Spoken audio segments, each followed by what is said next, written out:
So I was just streaming a second ago, and then my stream like just dropped for no reason. I'm not really certain like what happened to that. That was very weird.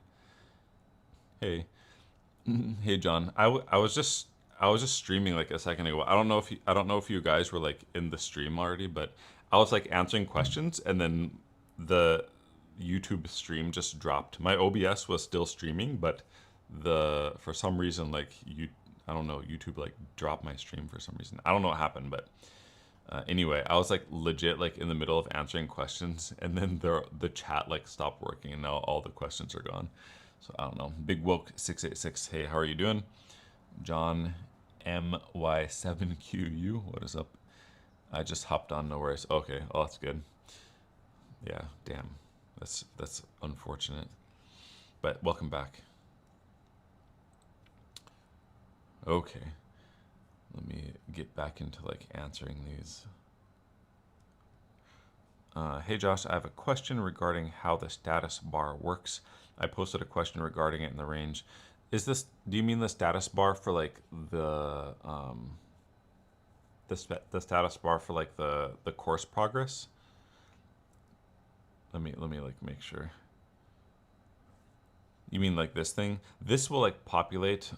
So for example, when you have to like click this mark as done for each lesson after you finish it, and then you see the status bar like populating. So if you click it, you can see it goes to like,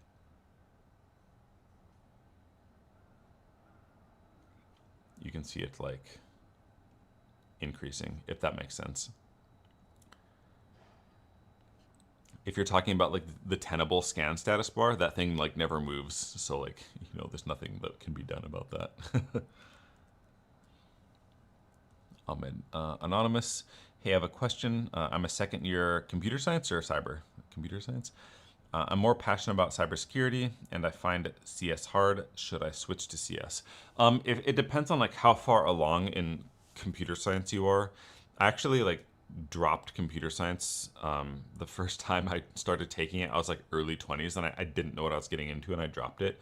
I will say like the CS degree is probably the best degree for cybersecurity because it teaches like computing and like problem solving with computing. But if you're like really miserable and you're doing like discrete math or like differential differential calculus or integral calculus, and you're just like having a hard time with it, you just hate it, switching to cybersecurity is like not a bad idea. But it depends on like how far along you are in it. If you're like almost done, I would probably finish it, but CS is like quite hard, to be honest.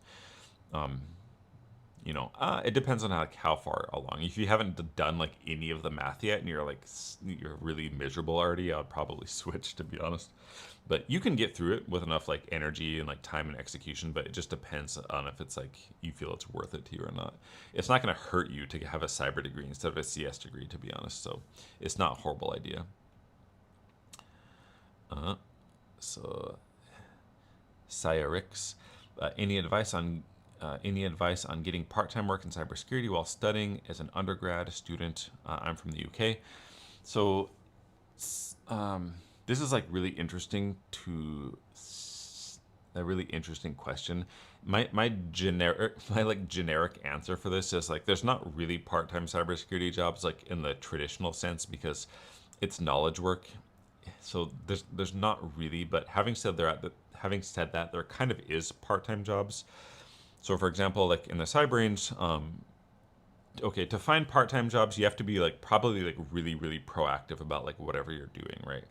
So in the cyber range, there's like some people that I pay like kind of like a part-time salary, kind of on like a part-time basis.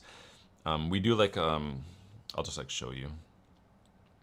We do a threat hunt every 2 weeks in the cyber range.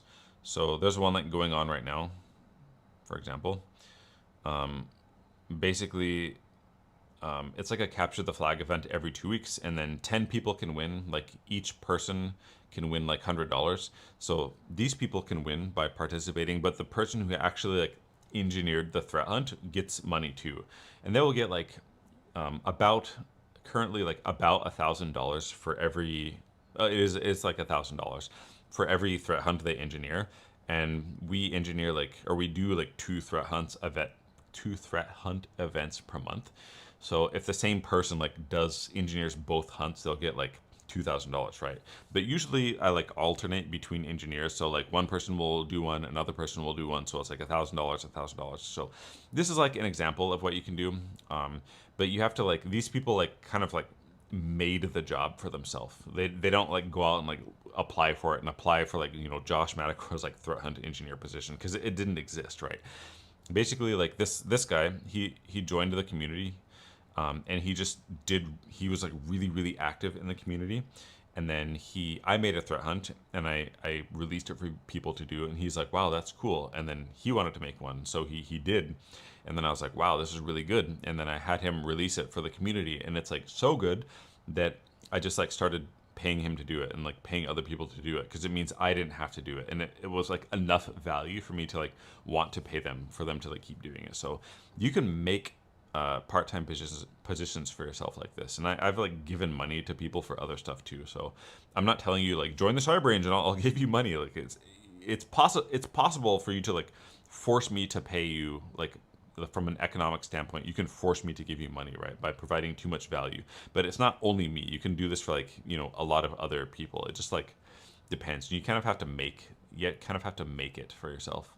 I hope that kind of makes sense, or at least expands your consciousness, I guess, in terms of what's possible. I could talk about this a lot, by the way, but that's just like, you know, a high level thing. Okay. I can't read that. ABT Liquid, I think. What kind of cybersecurity projects should you do to stand out? You should do something that's like really substantial, where you build like a whole infrastructure and incorporate a lot of stuff that has a lot of enterprise value. So by enterprise value, I mean like it's applicable, like directly applicable to like businesses and enterprises. So for example, if you do something like a Wireshark tutorial, or like, no offense to Hack the Box, but like a pen testing thing where you like, I cracked this box, like I popped this box, or you do something like with Nmap, like these are like cool projects, but it doesn't really have like a lot of enterprise value, I guess, unless you're trying to be a pen tester. But I don't anyway, I don't talk about that because it's like too competitive. But you have to do some like large scale thing that's like directly applicable to stuff that's people are doing like in the workplace and business today, because they can like, not only can they see it like if you're interviewing or something and you show them your projects, but you'll be able to talk about that stuff really well once you get into an interview. And if you want to do something like for free that has like a lot of I guess like enterprise value, you could do like this project on YouTube. Obviously, like, you know, join the cyber range. It's like the best option, because we onboard you to like a real environment, and there's like a ton of projects on there that are like real world. But if you do copy link, bro, if you do this, oh my god, my mouse, free SOC project, you can do this one, is really good, or you can do this one. I'm like really struggling. Oh my god. Tenable project.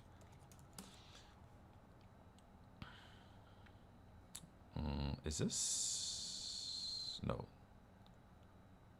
Or this project is really good. Oddly enough, the old one has like a ton of views, but this is the newer one. Copy link. I'm really struggling to like send this link to you. Or this one.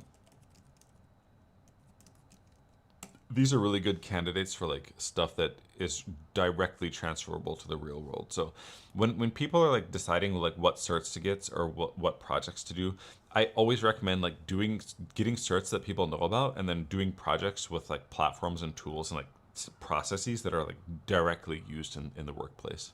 I always recommend doing that. It's like the highest ROI. Oh, thank you. I meant name dropping before the stream cut. Oh, thank you so much. And I'm sorry, you don't have to give me a $1.99 to say that, but thank you so much. And then if you email me, I will like try to like link you guys up. So just like email me. If you already did, like, dope. Yo, Josh, I'm back again. Welcome, David. Let me try to like. ABT Liquid, is it cringe to get an IT job? Virtual assistant, help desk, or IT support with a cybersecurity degree? No, I wouldn't say that's cringe at all. What's the salary range in a third world countries, please? It really depends on the country, but in Philippines, I think it's like maybe like from $400 a month or something like this. Something like this.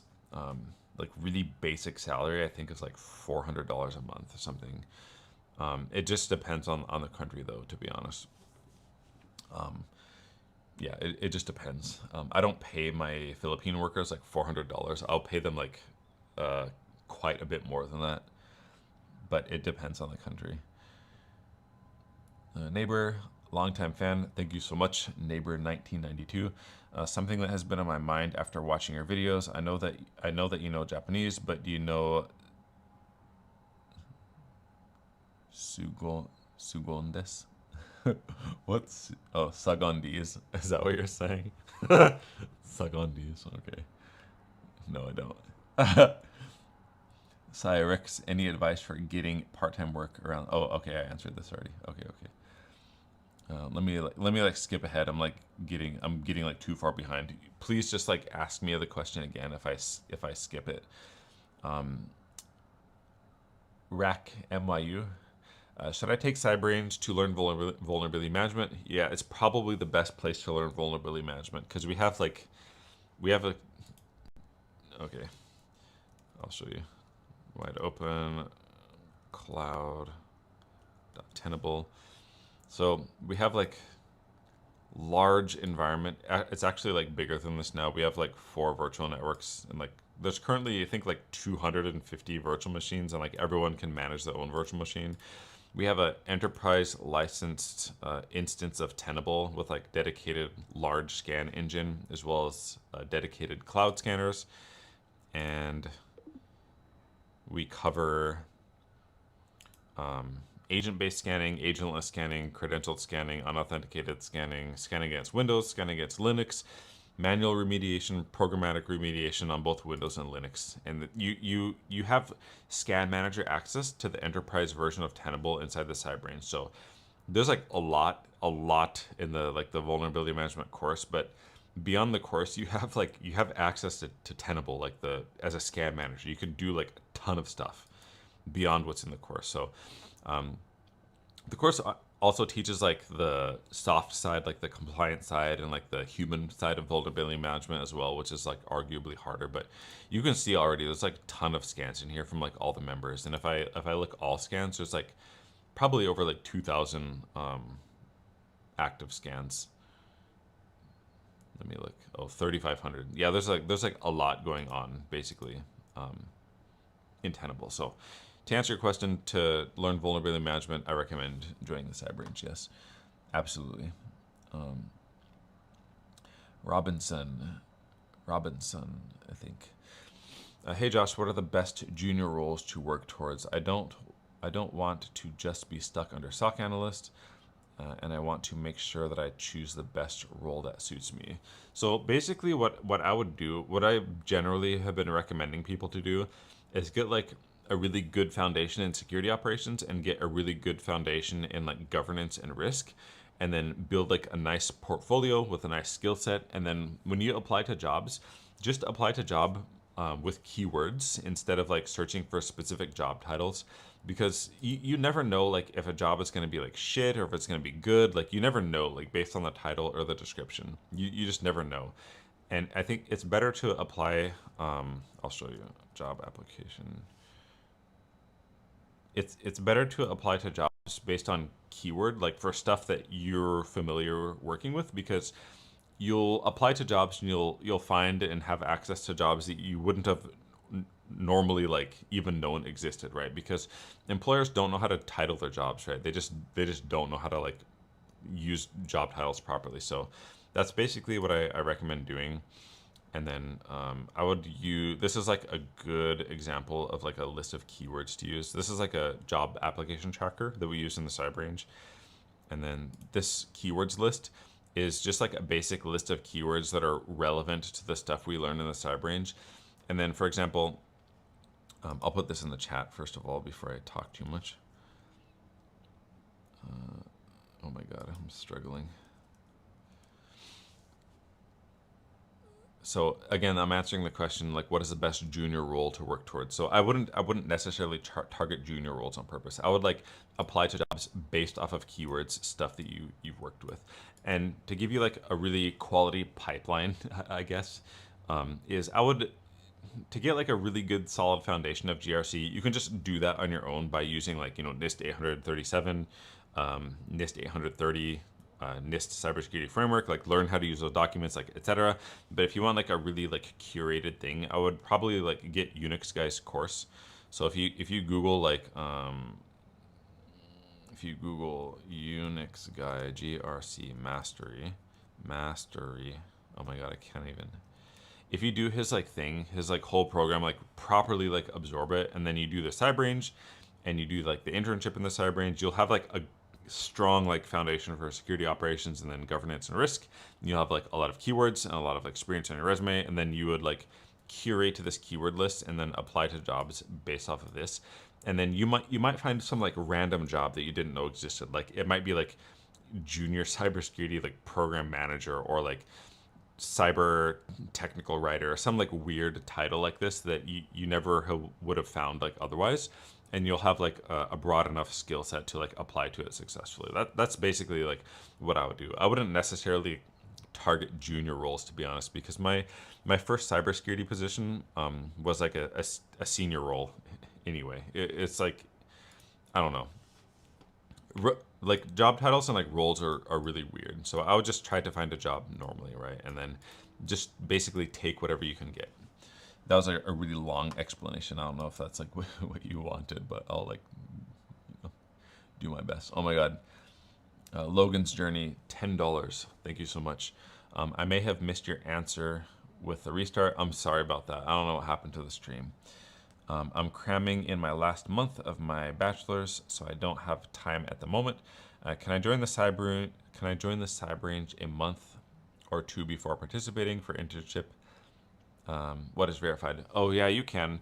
So basically, like, I tell people to like count the internship timeline as the time you joined the cyber range, because in a traditional internship, like it starts when you join the company. It starts like when you're onboarded to the platform. It's same as the cyber range, because when you join an internship initially, like you don't know how to do the stuff that's in the job, right? It's the same as in the cyber range. Like the first chunk of it is just training up and like using the environment. So you can put the time you started the cyber range as like your start date for the internship if you're going to use it.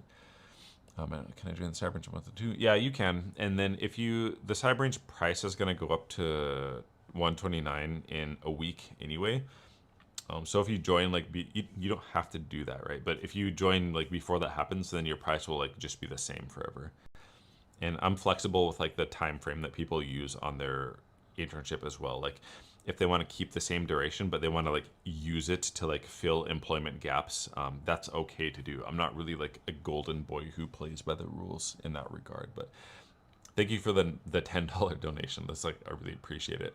And then I'm sorry if I'm missing questions. Like I'll just ask the question again if I miss it. I'm trying to like keep up to date with the chat, so it's like not too far behind.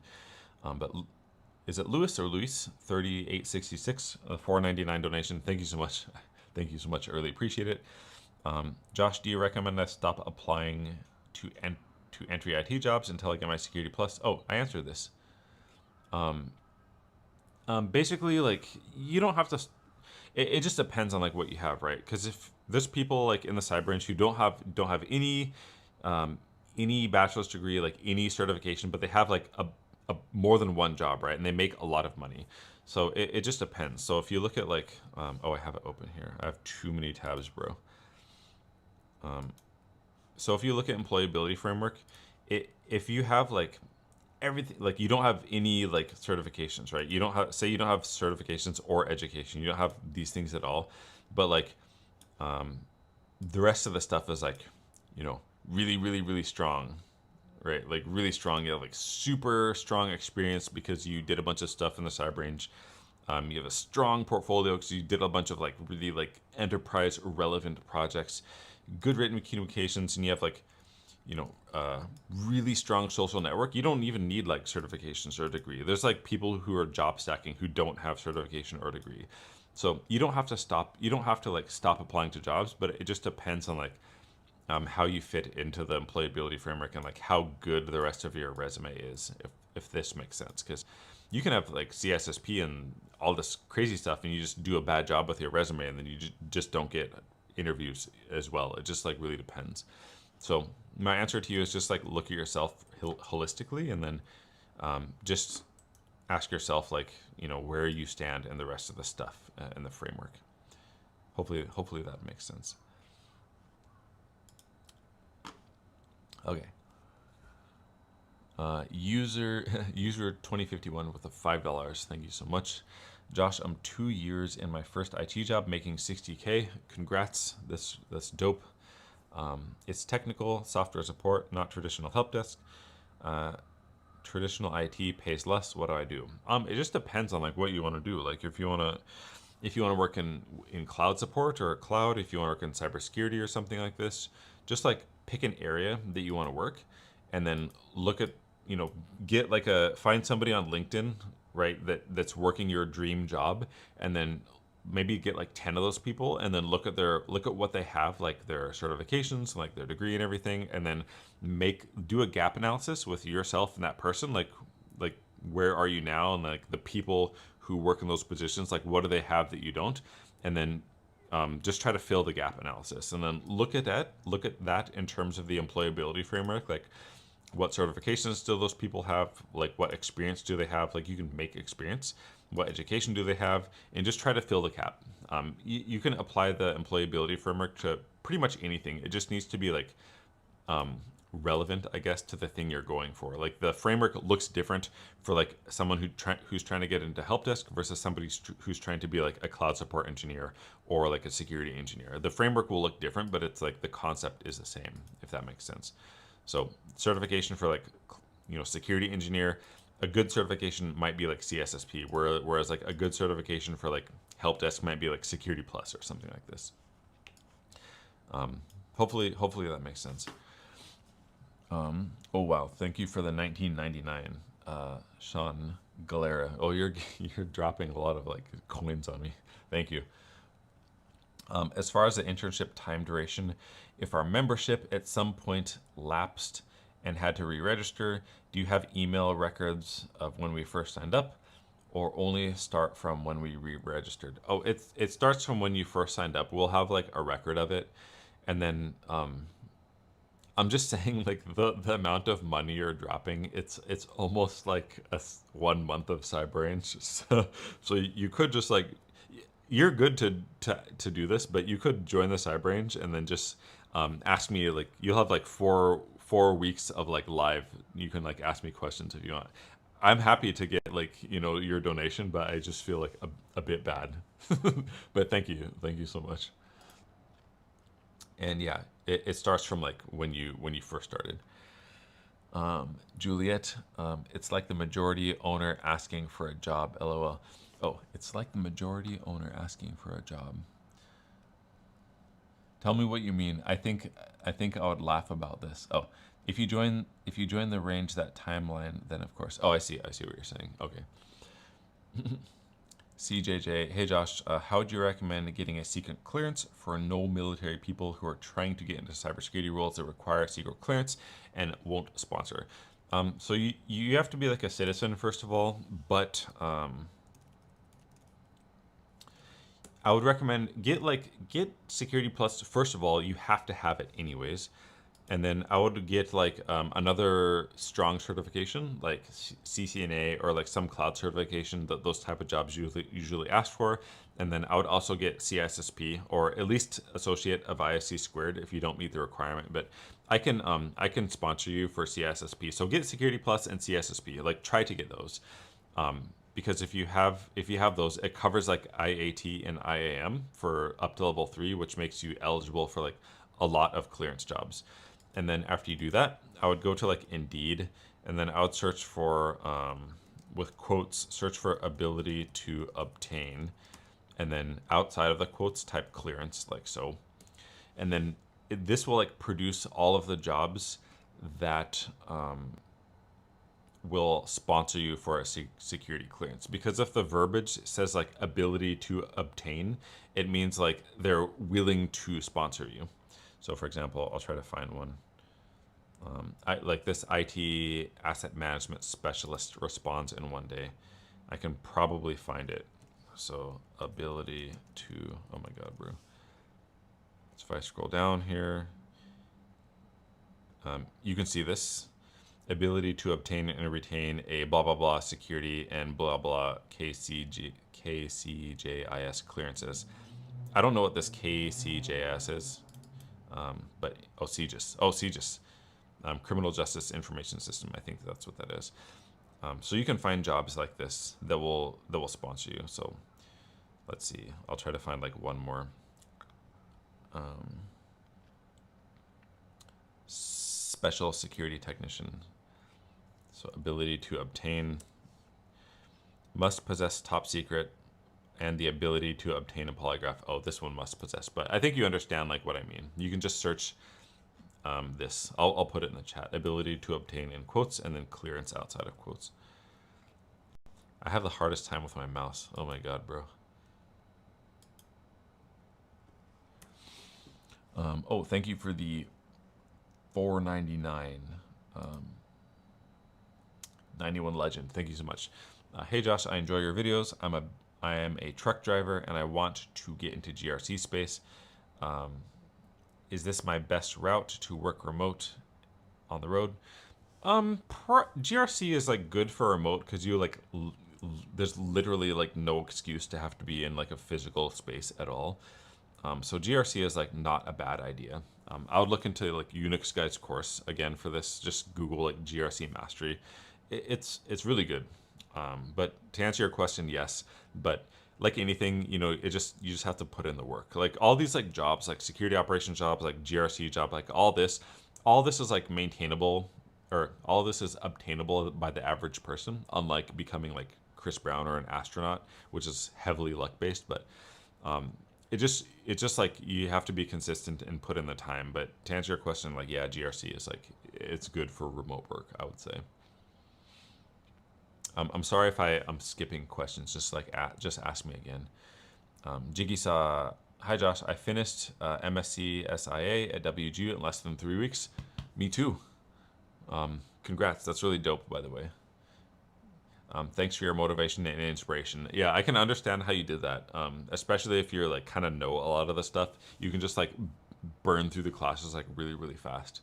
I rushed that one really, really hard, and I finished it in like less than 3 weeks. I hesitate to tell people that because they're like, oh, diploma mill, but like I was already making like $250,000 in security at that point, and I had CISSP already, so it's like I hope I can finish it fast, right? But yeah. Jermaine Safari, 8671. Hey Josh. I'm a machine learning engineer in Poland. Damn, I get paid well, but I worry much about machine learning and software engineering future since I want to start a business. What's your opinion about these fields versus cybersecurity? I don't really know. My knowledge of like machine learning is like not that good, to be honest. Software engineering is like still valid. You just have to be up to date and you have to know how to leverage AI and LLMs like properly to be effective and like keep your job, right? So I think software engineering is definitely still valid. And I think your skill set is really, really good for business, by the way. Because like business is just like a lot of data and data analysis and using that to make smart decisions. Cybersecurity, you kind of have to like develop like most of the business acumen around cybersecurity. If you already, I don't know what I'm saying. Like if you're just like a hard cybersecurity individual contributor and you want to start a business, you have to like learn a lot of like business stuff and like data analytics. But you kind of like have some of that already if you're doing that already. Oh my God, I'm getting distracted. I'm sorry. Yeah, I think it's like hard. Yeah, I think like software engineering and then Oh, you said machine learning. I think machine learning and software engineering is like better for starting a business than cybersecurity. I was like hard cybersecurity like technical person, and I had to build like business acumen on top of it. And I was kind of forced to do that because of like YouTube and like trying to make money like on purpose. So you can do it either way, right? Oh, okay, okay. I'll answer your question in another way, right? So again, the question was, I get paid well, machine learning engineer. What's your opinion about machine learning and software engineering for starting business? Okay, inside of like school, right? I'll show you. I'll show you something very interesting. So inside of school, like the school platform, there's like a competition like every quarter, and there's like a quarterly leadership board and then like a all-time leadership board. So if I go to, oh my god, games, oh my god, okay, and then I go to like the tech category. Most of the people in tech, they're doing like something AI related or machine learning related or like some kind of coding or vibe coding related.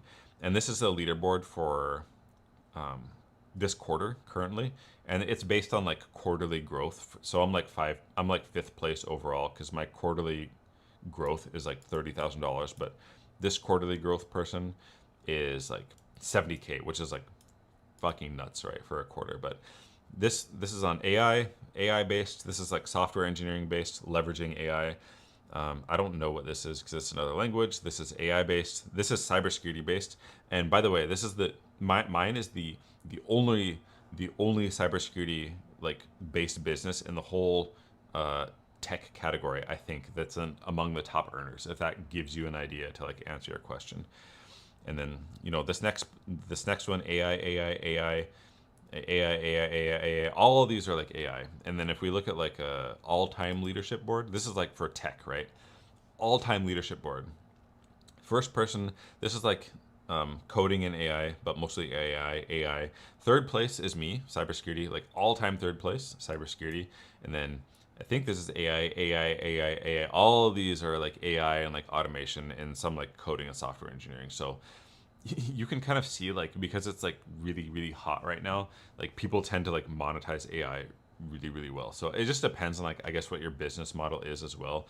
A lot of these businesses are based on like learning how to do the thing or learning how to become a service provider to do the thing or like learning how to like get clients or like create content around these things. So like and then mine is just like cybersecurity infrastructure and education like as a service. So if that answers your question.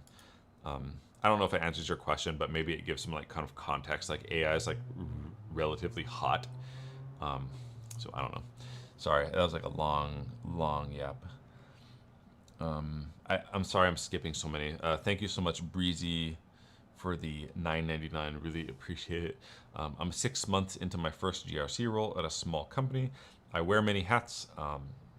Constant context switching, that will wear me out. Context switching makes me really tired. Making 55K. Should I stay GRC and move to a larger company or pivot into IAM? Which is safer versus AI and outsourcing? Probably GRC. I can't answer this well, but based on my like intuition and stuff, I'll probably say like GRC is probably safer. But because GRC is like it's like controls like everything, and it's closer to the top of the company because of governance than IAM, which in my opinion IAM is like more of like a subset function, like it's managing identity, right? Versus governance, which is like the overarching umbrella.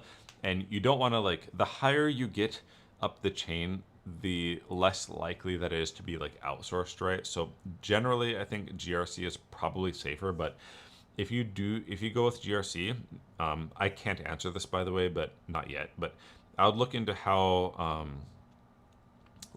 like AI is being leveraged to be more efficient in GRC. If the environment is like completely like native to the cloud, like everything is in, like inside AWS or Azure, for example, it's really easy to use AI to exercise like governance and risk and compliance type stuff. But if it's like a mixed up environment, it tends to be like a bit harder. So I would look into like if you're in the cyber range or you join the cyber range, or even you don't actually need to do this, but I would look up Trevino Parker, because he's like really into like automating and using agents and like AI to like do governance, risk, and compliance work. So like go and look at his like LinkedIn and like see what he's doing. But to answer your question, I would just if someone had like a certain weapon to my head and they're like make a choice, I would say like GRC is probably safer just because it's generally like higher up and less likely to be automated or offshored before like IAM, for example. That's just like my opinion and my like on the spot analysis of it. But yeah, hopefully that makes sense. I'm so sorry I'm missing some of these, but DS Young, I have a degree in IT management. I have no certs, but working on getting Security Plus. I recently did a boot camp that was very hands-on. I got projects on my resume. I'm still not getting any interviews. So it just depends. It depends on a lot of stuff, right? So like it depends on like what the projects are. Are the projects that you did like relevant to the enterprise, like relevant to corporate, and how are they being conveyed on your resume? Like how's your resume conveying things? Is your resume like your resume can like have good stuff on it, but it can still be bad in terms of like grammar and like organization and being structured in a weird way that's not parsable. So your resume has to have good stuff on it and it needs to be structured properly.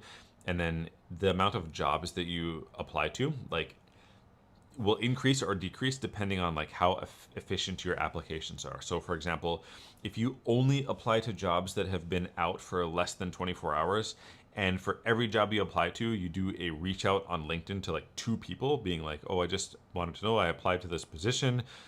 Just to give you a heads up, do you have any like advice for me, blah, blah, blah, like a warm reach out for every job you apply to, do like 2 of those. And then you track everything. It makes a big difference between like having to apply to like 200 jobs and getting hired versus like 1,000 jobs and like not getting like any response back.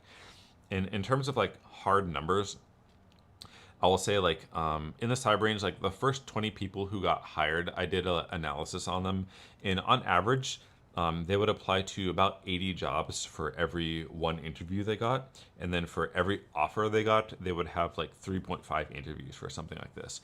And then someone who's like really, really efficient recently, for every 42 jobs they applied to, they would get 1 interview. And that's the person who is doing like double reach outs per application and curating every resume for every job you apply to. So when I read this, it says like I'm still not getting any interviews. It just really depends. So there's a lot of stuff that can affect your interview rate. You just have to make sure that you just have to make sure everything is like squared away as possible. If I can like see your resume, I can probably give you some kind of advice, but just make sure you're applying to like relatively fresh jobs. You're curating your resume for like everyone you apply to, and then you're doing like the reach out. These things will like they'll help a lot. And if you want to, I also recommend like tracking all the jobs you apply to as well, so you can like make a copy of this spreadsheet. And then I'm sorry, I'm gonna skip like a lot of people just so I can like get to the bottom of the chat. Hey Josh Matacor, I'm your next Cyber Ranges competitor on school. Oh shit, what is your school? I was going to build my own platform from scratch, but I'll use school for now. Let's keep it competitive. Any advice? I'm your next Cyber Range competitor. Oh, you said the same thing. I would, gosh. It's a lot of work. I'll say like it's a lot of work. Just be prepared to do like a ton of work. And then, God, I don't even know. Just make whatever you're teaching people, make sure it's like relevant to the real world. I don't recommend doing opsec unless you're really good at it. Like you make something really, really good. And you're obsessed with it. Otherwise, I don't recommend doing it. I recommend doing something hands-on, making sure it's relevant to like the real world. Make sure they have like really good experience, and then when you have like all the infrastructure up and it's like a really good experience, I recommend being like highly engaged in the community. And put out content. a lot. It's really hard. Okay, you put out a lot of content and do like a lot of high engagement. So to give you like to give you an answer, oh my God, you gave me some money. I'll get to this in a second, but I'm answering like this Ali, I'm sorry, I can't read your name. But 6501, like the CyberAge competitor question. So to give you an idea of like why creating content and why community engagement is useful. Oh my God, I hope I'm not like doxing myself, but I'll show you some stats. Okay, I'll show you exactly. So this is my community's stats, right? And this is a bit hard to read, but from probably like October to December, like from here to here, I didn't actually like put out any content, and my community engagement was like kind of low because I was like really burnt out, and I was trying to like do a bunch of stuff on the back end basically. And this green part is like the growth of the community. So you can see in October it went from like 192 per month and then down to like 124 and then down to 120. Like the new members is like decreasing, and then the churn, which is like people who are leaving, it was like increasing. So like oh well, 157 and then 124, it kind of like went down a bit, and then 138. It's just like not really good. But from exactly like end of December to now, I was doing like a lot of community engagement. So for example, I'll show you. This is like really complex. It might not make sense to people, but I'll show you. This is my activity from like late December. Like every day I was doing like ton of activities, like responding to people, a lot of community engagement, a lot of posting, a lot of liking posts. Like you can see there's like a lot of activity here, like from December to February. And then if you look on like the earnings from like December to February, you can see the churn reduced a lot. So like negative 138, and it reduced to negative 122. And then this month it's not even 100, and it's almost at the end of the month. So churn decreased like a lot. It decreased a lot. And then the new members increasing a lot. So it went from like 120 new members per month to 207 new members per month to like 296, and the month is like not even done. So it's really hard because it's a lot of energy, but you have to like really be active in the community, give them stuff to do. Like for me, I do like, this is a lot of work. It's a big ask for me to like tell you to do this, but we do like the threat hunt and like capture the flag like every 2 weeks. And then I really like engage in that and make like videos on like how to do it.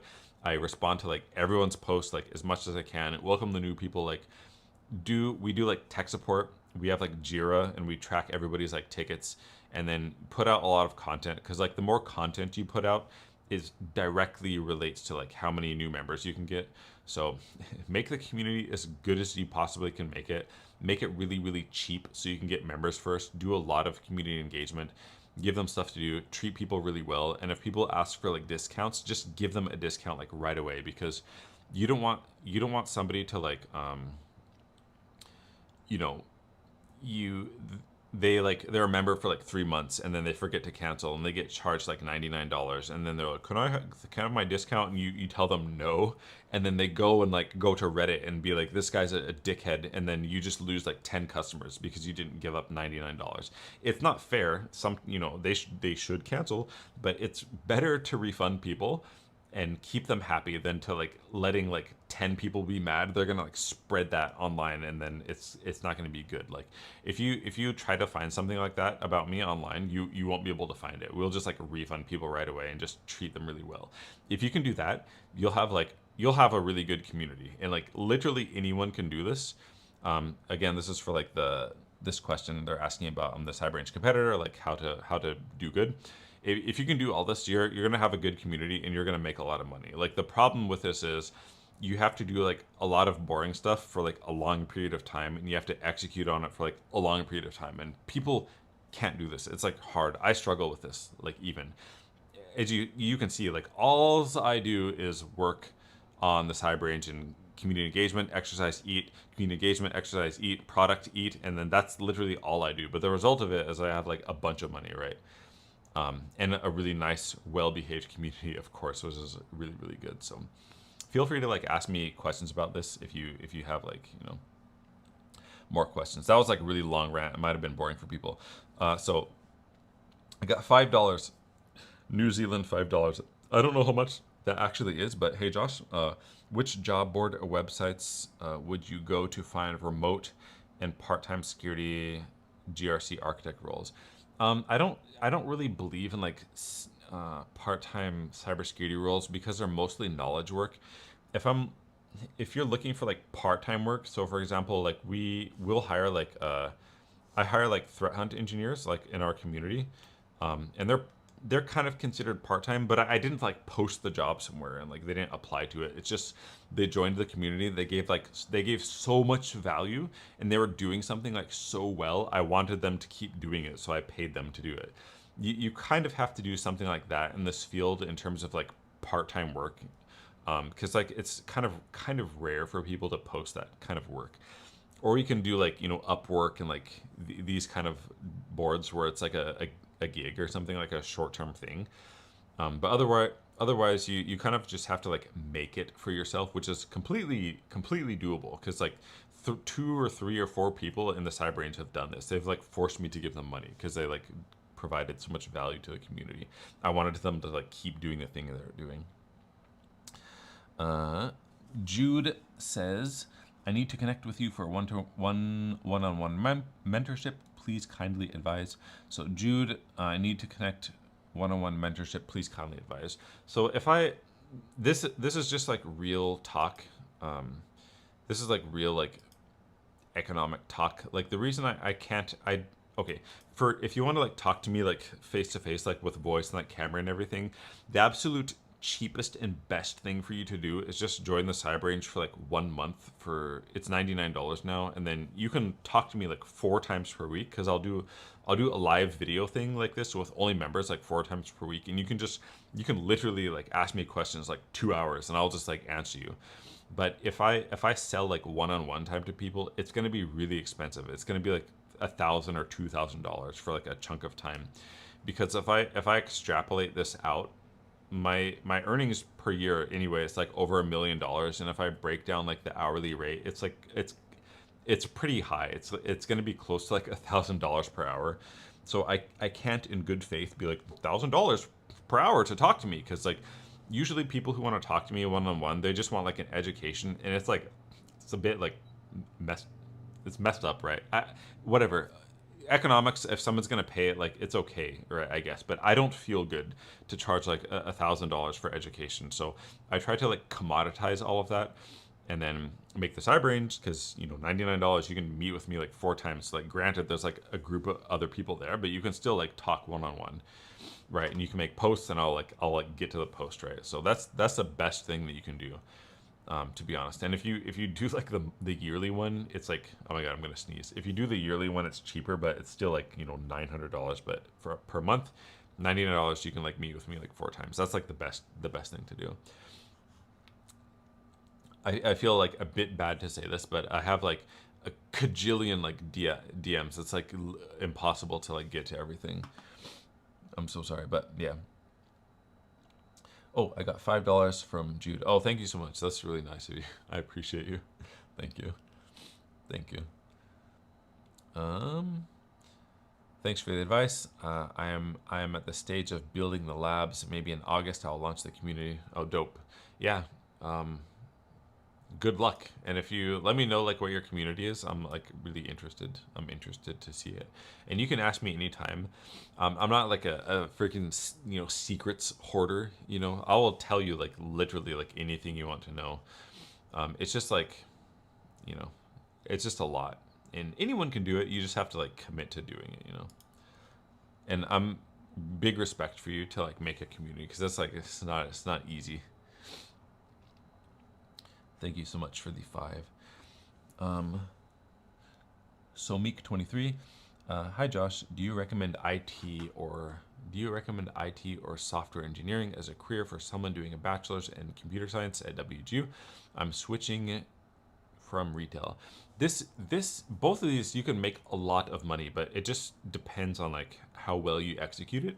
So in general, I recommend just like doing the thing that you find the most interesting, because the more interesting something is, the easier it's going to be for you to execute on it, if that makes sense. So if you're like, but Yeah, yeah, that's pretty much all, especially for the degree. And if you get like a CS degree, you can still do cybersecurity, and if you do get a cyber degree, you can still do like CS and like software engineering. They're kind of interchangeable. You just have to fill the gaps like outside of school.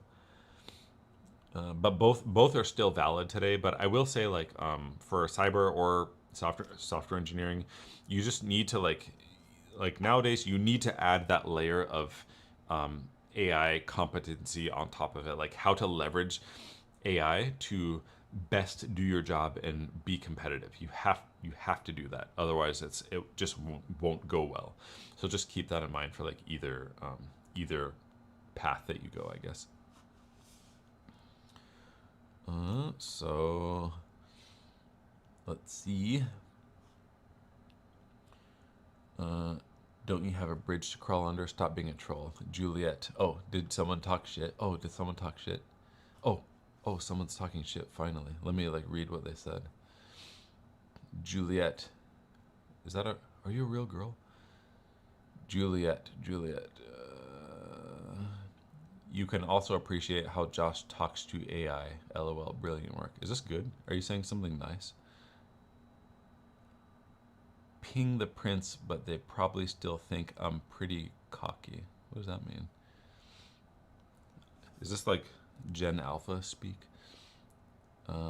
Juliet laughing. You want the attention? Or are you guys fighting amongst yourselves? Are you?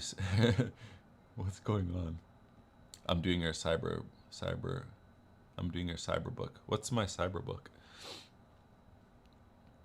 Cyber kids book. What's that? I don't know what's going on.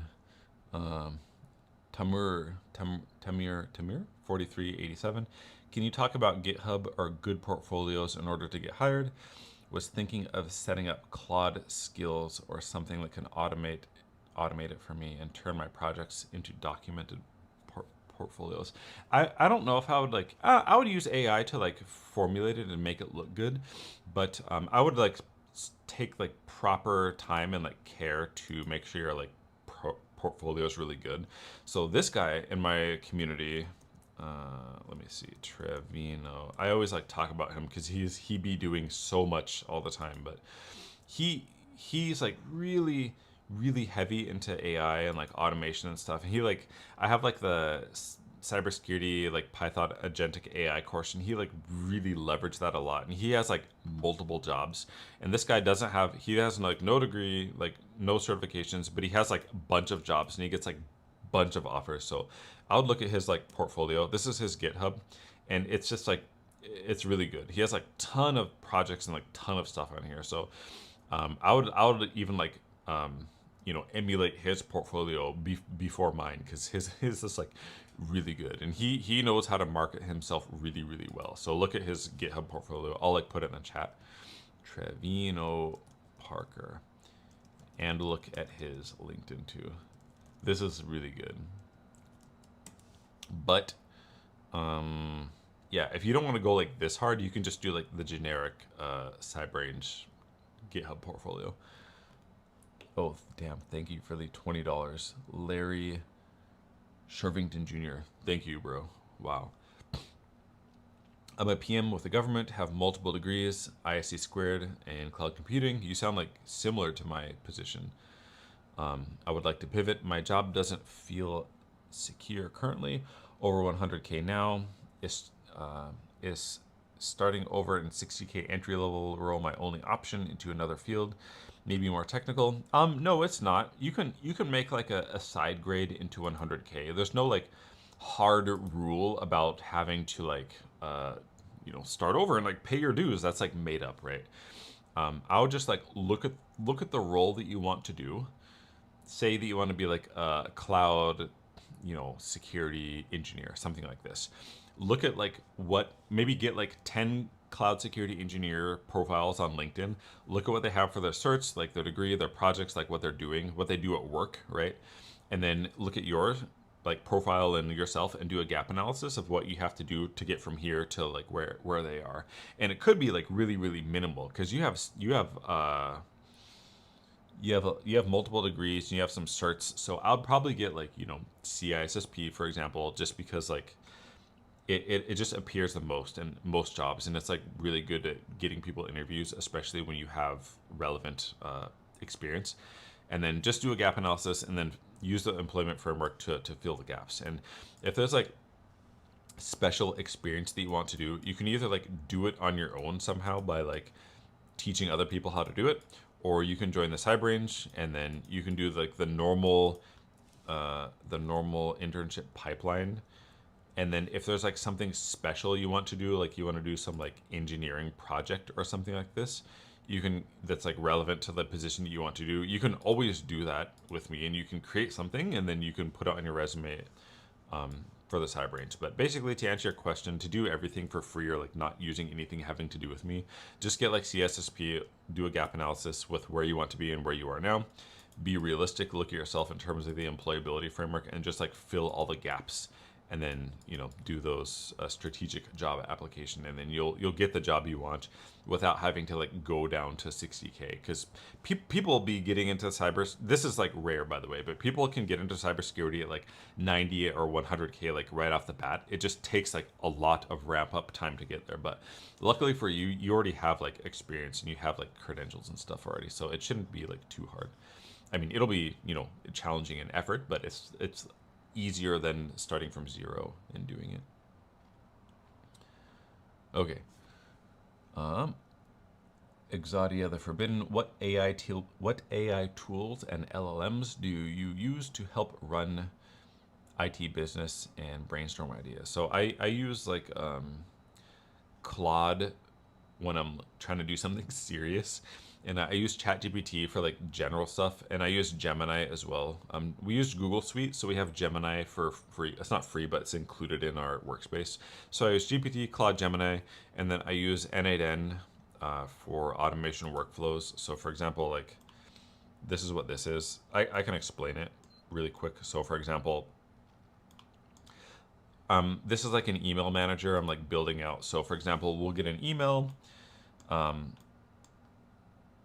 It will get forwarded to ChatGPT, and GPT, there's like a big prompt in here that will determine the sentiment of the email and like what they want. For example, like this prompt is like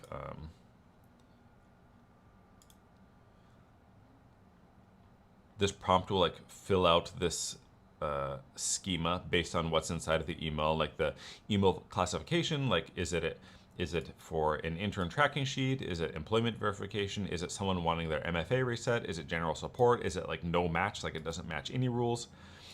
And then, for example, it will come into this area, and then depending on if it's like a MFA reset request or general support, say it's like general support, it'll calculate their username, it'll create a support ticket in Jira, it will aggregate information, and then it will like dump the ticket inside of our Google chat to let us know that like a ticket's created and it's like ready to be worked, and then someone could just like pick it up and work it.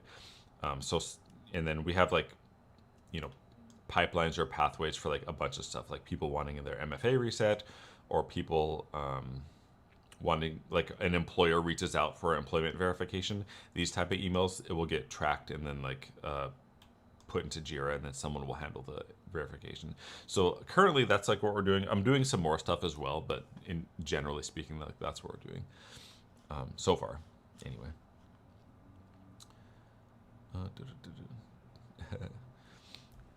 ZZ Main, Josh Madacor, how hard is it in current market to enter USA jobs? I'm Canadian and job salaries are pretty capped compared to US company counterparts. I don't know about this, because getting like visa and stuff is like a huge black box in my head, and it's kind of hard to do. I don't know how people are doing it, to be honest. I would like, honestly, before like trying to get into the US, it takes a lot of effort. So I might try to do like I might try to do entrepreneurship one way, shape, or form versus trying to get a job in the US. Because the US is like really weird, to be honest. I don't want to like get political and like talk about it too much, but first, to answer your question, like I don't know, to be honest. But secondly, I would just get really good at what you're doing now, and then try to do some entrepreneurship versus trying to like break into the US market. I wish I knew better and I could answer you, but like I'm not sure. Juliet, has anyone ever used their HIPAA for a resume? I have an interesting story about that. I'm not sure if it's openly applicable. Like HIPAA, like the Health Insurance Privacy and Accountability Act. I don't know how to answer this because I haven't done it, but will my CyberRange price increase to $9.52 for the year when my account is renewed? No, you will stay the same price. Whatever you are now, it will always be that price unless you quit and then rejoin. That's why that's why I tell people, well, that's why like you should if you want to like try to join before the price increases on March 1st, because the price it won't your price won't increase as long as you like join before future price increases happen, if that makes sense. Cool. I'm getting out of the Army the end of 2027. Congrats on that. Specialty kicking. I have Sec Plus, Network Plus, CISSP, and CISA Plus. Bro, you're busy. And an IT cert from WGU. I joined the range for my experience. Too, but are there any other avenues I can explore? It just depends on what you want to do.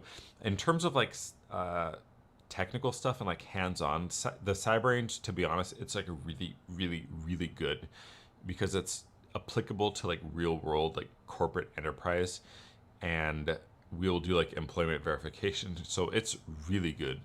So in terms of like other stuff, if you want to like round yourself out with like governance or GRC or something, you could look into like Unix guys GRC mastery. But if you want to dump energy into something else, I might like, I don't know if you're allowed to do this in the military, like probably you are, but I might like take everything you're doing in the CyberRange, like you're learning, and like make content about this like online, so you can work on this stat, like your social network stat, because this is like a huge like wild card when it comes to getting a job. Like you can get free interviews, like free jobs, if you have enough social network. So you can either like spend your time, but the downside is like this is like kind of a lot of energy. So depending on like what you want to do, you could like go GRC and get more like rounded out in governance area, or you could start your own like content and do that and just publish the stuff you're working on in the CyberRange as content. I would, I don't know. I would recommend doing what you think is most interesting, but this is really strong. It's just like kind of hard to do. Congrats though. I really like commend your execution while being in the military, getting Sec, Net Plus, and CSP and CISA. Damn. Congrats. Google emails, Juliet. ZZ Main, was it hard to set up that agent? Seems program heavy. It's not hard. You just have to like learn JSON. I went through like another, if you look up Nate Herc on YouTube, Nate Herc, you'll learn how to do it. The whole like pipeline, like the email manager, this thing. It's not too bad. It took some learning to do, but it's not too bad.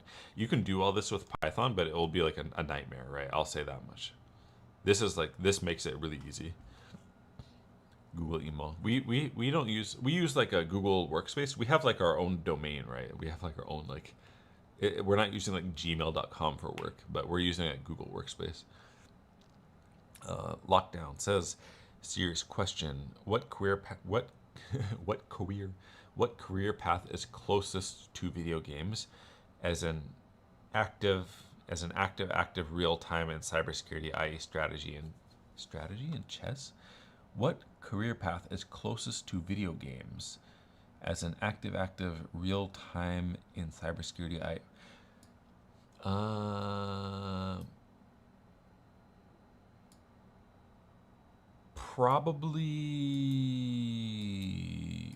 probably incident response, or those like high level cyber operator. When I say cyber operator, I mean like cyber operator, like legit. Let me find the job I'm talking about. Let me find it. I saw it like kind of recently. 1 second. Hold on. Like the real-time cybersecurity, like high-speed job. God, oh my God, how can I do this? It's like a really interesting. It was like those government like nation-state cyber operator job. I found it on LinkedIn.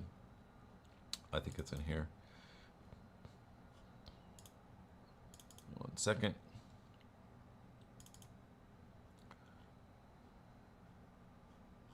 So I think it's here. Oh my God.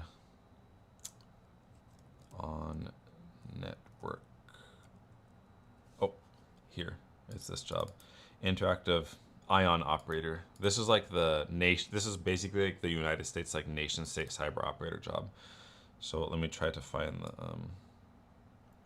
I'll find this is on Indeed somewhere. I'm certain. So 1 second. Indeed. Oh, it's on ZipRecruiter too. It's this job. To answer your question, you can find this job on Indeed. You can tell it's in like Maryland. It's probably working with the NSA. So this kind of job is like those like high speed one. But like the normal like civilian version of this would probably be like an incident response job, like a proper incident response, QRF. Does that mean quick reaction force? Yeah, that's like the QRF job. But the one I linked is like the offensive one. It's like hard. I can't do this. I have zero chance of being able to do this currently. Are you aware of the N8N vulnerability? I'm not aware of it, but there's vulnerabilities like literally like everywhere. So I don't even like know. Will GNC analysts get replaced by AI? I don't know what GNC is. What does GNC stand for? What is GNC in cyber? Did you mean GRC? It won't get the field won't get replaced, but the people in GRC who don't know how to use AI and refuse to use it, those people will get replaced by new people who do use AI and do know how to leverage AI and LLMs to do their job. So the AI, it's not like there are autonomous like agents doing stuff, but there needs to be like a manager of the agent. There will always be like some human doing something. Unless it's like 100 years from now or something. But for example, like in the cyber range, like all this like huge like workflow is like replacing like a human, right? Because I don't want my staff to be doing like random stuff like this, but like that AI can do. But I'm not gonna fire them. I'll like train them how to like manage the workflow and the pipeline, so they can like leverage AI to do like more stuff, right? That's like the play. So AI, people who know how to use AI will replace people who don't know how to use it. Basically, there's more nuance to it than that, of course, but generally speaking. Jonathan Verman, what are your thoughts on detection engineering and how might it change with AI? So detection engineering, you can, so my thoughts on it are it's still relevant, but you can leverage like large language models are really, really good at large log analysis. Is that the right way to say? Like you can dump a large chunk of logs into an LLM and you can just say, look for threats, and it will parse it quick and it will find stuff like 300 times faster than a human will. It's really, really good. The downside of this is you have to like know what to like dump in there, because the amount of logs in any environment is like literally staggering. So for example, I'll give you a reference for what I'm talking about. And you can't just like look at all of the logs because it costs money to use the LLM. You can't just dump all of the logs into the LLM and have it look. You have to like be kind of strategic about which logs you're looking at, because each query will, maybe it costs like 1 cent, 1 cent, 1 cent, 1 cent, but there's like there's too many logs to do that with. So for example, this is the cyber range logs. So this is like the last 90 days of logs in the cyber range. And you can see like the last 90 days, there's already 15 gigabytes, 20 gigabytes, 25, there's about 30 gigabytes of logs in the last 90 days or something. That's like, that's like a kilometer tall of paper, right? If we were to put them on paper, and it speeds things up a lot, but you have to be strategic. There needs to be the guardrails and like all this stuff. So like the level one, maybe like level one, whatever that is, detection engineer will get like merged into level two, and then this level two analyst, which is the new level one, will be like leveraging AI agents and like LMs to like expedite detection and like threat hunting and this type of stuff. That's just like what I see happening. And having like built an agent from scratch that does like active threat hunting, I can tell like you need to have a human anyway, because the agent, detection engineering or the detection agent needs context for your environment, because if it doesn't have context, it will find like a lot of alerts, right? It will find like a lot of stuff that looks bad, but half of that stuff is like not bad if it has like proper context. So for example, like on the cyber range, we have like a vulnerability scan engine, right? We have like let's see, I'll show you. We have like a vulnerability scanner, and that thing is like actively like scanning stuff in the environment like all day basically. And if the agent like doesn't have context into like what this is, or what it is and like why it's on our environment, the agent is just gonna like be nonstop flagging that as like a malicious host on the network, sending bad traffic, trying to log into everywhere. And it will categorize them as like, oh, critical, high, critical, high, critical, and make a bunch of events. But if the agent has like context that it's like part of the infrastructure, it might take note of it, and it will like gather up a chunk of what it's doing and categorize it as like maybe like one low level finding, or like an info level finding, or like something like this. So you have to have like, for sure, like AI and like LLMs are gonna like affect detection engineer role, but you still need like a human to like, rather the human is going to have to know how to leverage AI to like keep their job and like get new jobs, basically, is what I'm saying. That was like a long yap again. Lockdown, $5. Damn, thank you for giving me $5 to say thanks. I appreciate you. Thanks. ZZ Main, you can't do this because you aren't skilled enough for it, or you just didn't study the skill set. Oh, did I miss something? Matthew, what's better for job stacking? Splunk, sysadmin, IAM, GRC, RMF, or something else?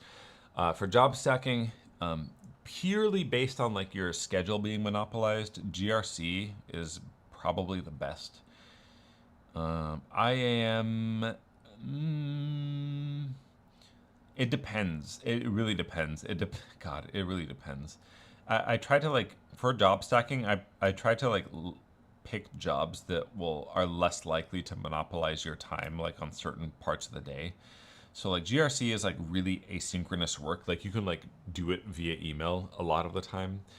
And Splunk, if you're like a Splunk engineer, like you're the engineer, not like the analyst who's like doing stuff using it, but if you're the engineer, all that can be done like asynchronously usually. Sysadmin, probably not good, because you gotta fix stuff a lot of the. It really depends. It really depends on the workplace, but probably GRC is like best, to be honest. Don't look into my box. Okay. I'm sorry, I have to skip some, but just ask me many times. Juliet says, Josh, when you said you can notice little things because you're really good at this, you can notice. Okay, Josh, you said when you can notice little things because you're really good at the skill set is so important when doing consultant. Oh yeah. The better you are, like the more nuance and stuff you can notice.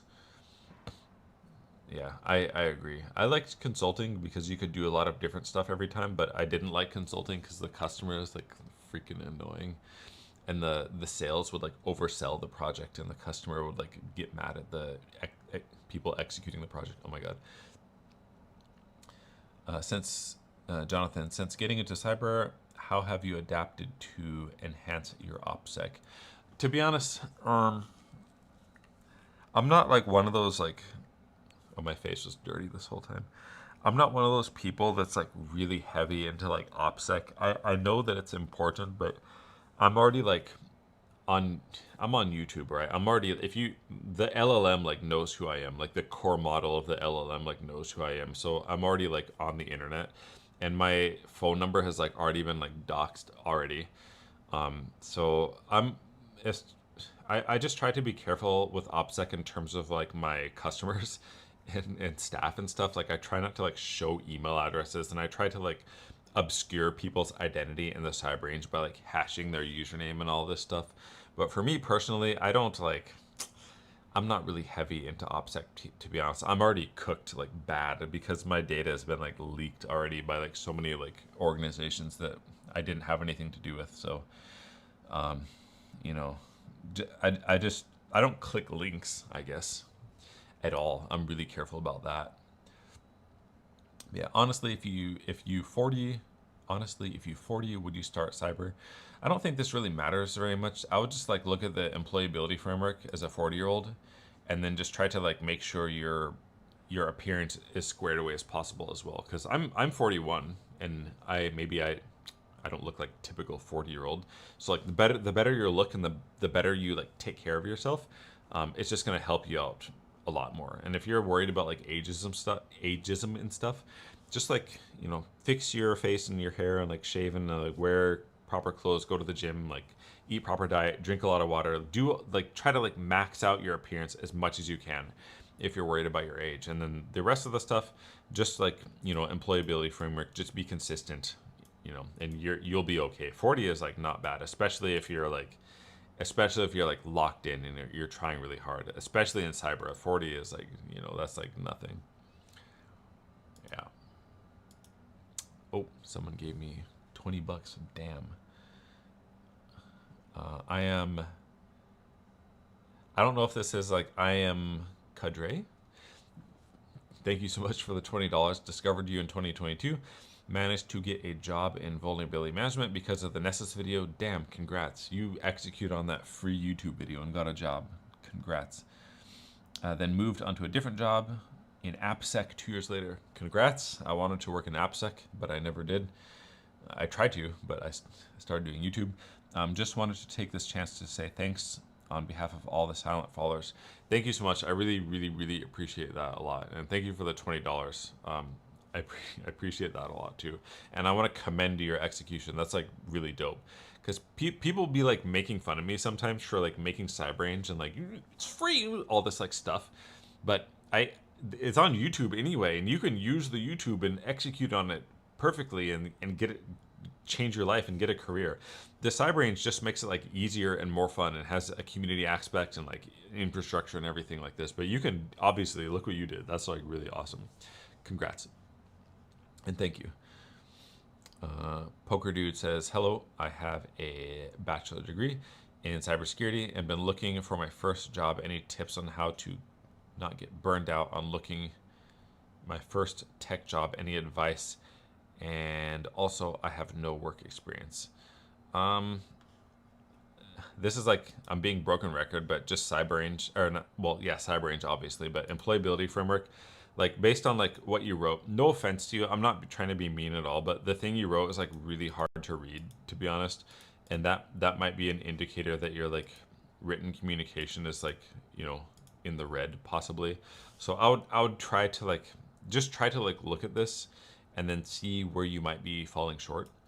And then your job hunt should be treated like a full-time job, and you should be like curating like every application, like all the stuff. I'm broken record talking about this like too much, but I'll just look at the employability framework YouTube video, and if you join the Cyberrange, it's gonna help you a lot. I don't like saying that because it's like, it sounds like buy my product, but it's there for like a reason, and it works really, really well. If you just go through it in the most standard way and do this stuff, it's going to help you out a lot. But if you just want to do something for free, just like watch the employability framework on YouTube, and then just make sure you're like really squared away on like all the areas. It will help you a lot, to be honest. And no offense about like your sentence, it was just like hard to read. And I'm just saying.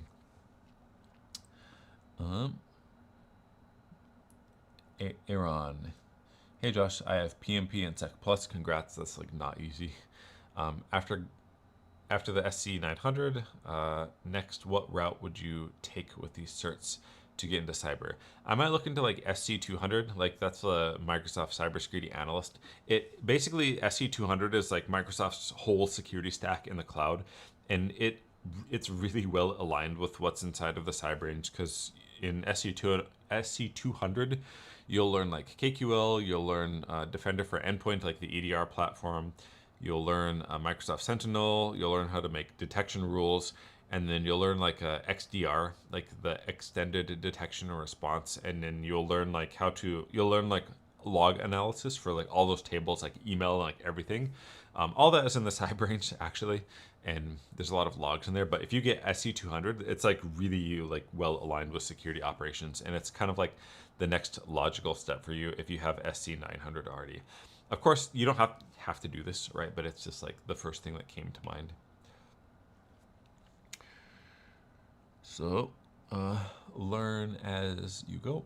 Hey Josh, I'm currently an information security analyst and I'm currently an information security analyst, and they have me in charge of multiple parts of the environment, vulnerability management, GRC, etc. Do you think the cyber range will be good for me? It depends on what you want to do. It sounds like you're like already doing stuff. Cyber range is like primarily vulnerability management and cyber defense primarily, and then threat hunting, of course, is like really, really heavy in threat hunting. So if you want to do those things, it'd be really, really good. Or if you want to do like, if you want to like make up your own experience inside the cyber range, it's a really good area to do that as well, because the environment anyway, it's like a full production environment. And after you go through like the normal internship pipeline and you want to do some like specialized experience, you can like ask me and we'll make something for you to do. But because you already have experience already, you can probably do that inside of your work already, to be honest. The cyber range, it's really good, right? There's like really good community. I don't even know how to articulate how good the community is, but it will help you for sure. But I'm not sure 100% like what you want to do, so it just depends. Rack MYU, I'm obese, but on my health journey, I'm obese, but on my health journey, gym diet. Congrats. I'm interested to hearing like what your food routine is and like what you're doing. We got a Mog. Thoughts on clavicular? I've been seeing that guy in TikTok, but I don't actually like know what he did really. That's wrong. Actually, I forgot what he did actually, if you want to like update me. And then Rack MYU, diff between you and me, diff between you and the M you give, and God bless you multiple times. Give and get back. Oh, thanks so much. If you're talking to me, thank you so much. I appreciate that. Thank you. It's Easy Main. What kind of cyber jobs can you get working at a data center, especially for a Fangish company? So data center is like interesting. There's like SOC 2 compliance, and there's like data center is like the physical, I guess, aspect of it. There's a lot of physical security that needs to take place working in the data center, but I don't know what it is. Freaking preventing people from like entering it. I don't know. There's like a lot of physical security controls around that. But I don't really know. I can't really answer your question very much. I had somebody in the cyber range. Let me think. Oh my God, what was his name? Oh my God, I can't remember. Oh, damn, I can't remember. There's somebody in the cyber range who got a job as a data center like engineer or technician or something for Google. Actually, they offered him a job, but he didn't take it. But he was in the cyber range. But I can't answer this question. I don't actually like know, to be honest. I would have to go to like ChatGPT or something. Hi Flo, man. I noticed everyone's trying to get into cyber. Hardly ever hear anyone talk about networking. It's wide open. I like the fact that there's barely any competition. Yeah, actually, this is like really interesting because somebody, I'll show you actually. Let me see. Thankful, grateful. No, cyber range. Okay, somebody like recently in the cyber range did like all the cyber range stuff, like all those like cyber stuff, and then they got a job in networking. It was this guy. Let me find it. Let me find his like post. Oh my god. It was really, really interesting. And you're right. There is like a lot of networking jobs, and people. Oh, here it is. A lot of the time, this is why like I recommend people to search for jobs by keyword instead of searching for like cyber analyst or like something like this, because you'll find jobs that are like you didn't expect to get right. So this guy went through the cyber range. He did all those like cyber defense, like threat hunting, vulnerability management, like all those stuff, and then he actually got a job as like where is it? Oh, network and infrastructure analyst, contract to hire. Very interesting. I wish I could like link this thread, but you have to be like part of the cyber range to read it. I'll like link it anyway in case somebody is like in the cyber range in this chat. I'll put it in the chat. And then another interesting thing, he talked about. This was really interesting. This is the guy who got like the network infrastructure role out of the cyber range. He's on my current role in network infrastructure services on the network team has almost zero overlap with what we covered in the cyber range. We use different platforms, different tech stack, mix of physical and cloud environments. Pretty much everything is new. And this is like really key for anyone like watching this or listening to it. You don't have to like have a perfect job like match on your resume to what the job is. If you do some high speed shit on your resume or your like portfolio or whatever, and then the job is like hiring for something, a lot of the time they'll be like, oh wow, this guy did all the stuff in like a corporate like environment, and he worked with all these like enterprise tools. Like obviously he's going to be able to do like XYZ. It's kind of like working in a bakery making cakes for like 2 years and then going to get hired at like a pie shop, right? They'll just like hire you right off the bat because they know that you make really good cakes, right? It's the same thing. So even you're studying for cyber, if you do enough like good stuff, it's easy to just like pivot into like networking or cloud or general IT or like whatever. And I did like another big analysis on like everyone who got jobs in the cyber range in 2020, 2025, and half those people got jobs in like general IT, right? Because they have this like fat stack of stuff from the cyber range, and then they will just get like a general IT job or like a networking job or like a cloud job or like something like this. So I just want people to know that like if you study like hard down like one path, you can get a job in like an adjacent path like relatively easily if you present yourself like well enough. Yeah. Oh, thank you for the $5, Matthew Mellon. Thanks for all you do. Was in the leveled cybersecurity server. You make sure to answer all questions. Your content and support is great. Keep going. Thank you so much. Thank you so much for the $5, and thank you so much for saying that. I really appreciate it a lot. Thank you. Juliet says, they don't know how to run HIPAA, nor do they want to share their own HIPAA. Do you mean HIPAA? HIPAA has like the health one, right? I just want to make sure. Along with certs and project, what are specialized for a SOC analyst? Along with certs and projects, what are specialized for SOC analyst? I would just like certs and projects is pretty much like the big thing, and making sure you have like a good social presence, a good social network, like publish the stuff you're working on, high quality posts, etc. And then as far as your projects go, just make sure you're doing stuff that's relevant to real world corporate like security operations and like a real world corporate environment. So, trying to use like CrowdStrike, Defender for Endpoint, Insight VM, Rapid7 Insight VM, or Qualys, or in our case, Tenable. Like, use those like enterprise EDR, enterprise vulnerability management, enterprise SIM. Try to use those on like a big scale, right?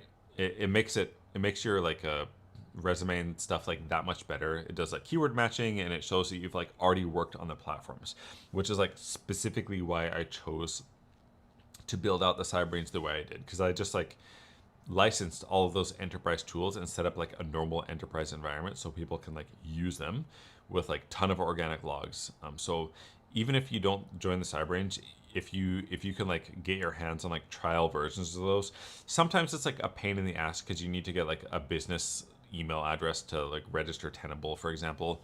And I don't even know if CrowdStrike can like let you to do that, but if you can, that's going to be way better than versus doing like not packet tracer. That packet tracer is okay, but like a Wireshark Labs or like an Nmap lab or like some kind of like a hack. I don't want to use Hack the Box as an example because they're pretty good, but a lot of people just like jump on the Hack the Box bandwagon, and I think that you should be doing Hack the Box sometimes because it will give you like a lot of context to stuff, but you shouldn't be only doing that. You should be doing stuff that's like really, really relevant to the job that you want to get in corporate, right? I practice offensive security, and I ended up getting a job in defense, and it's just because I could articulate like why OffSec helped me learn how to defend really, really well. But yeah, just try to focus on like corporate, being valuable to like corporate environment, I guess.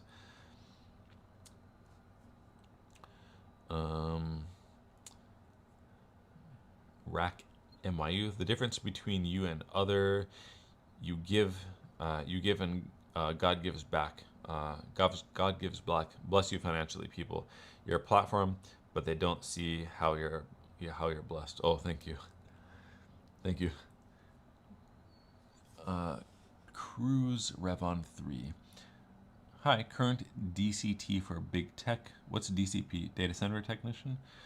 Do you have questions regarding security implementation? Oh, do you have questions? Oh, maybe maybe you're asking the chat that. Matthew Millen, best way to learn GRC. To be honest, like I'm the type of person who will I will spend money to save time.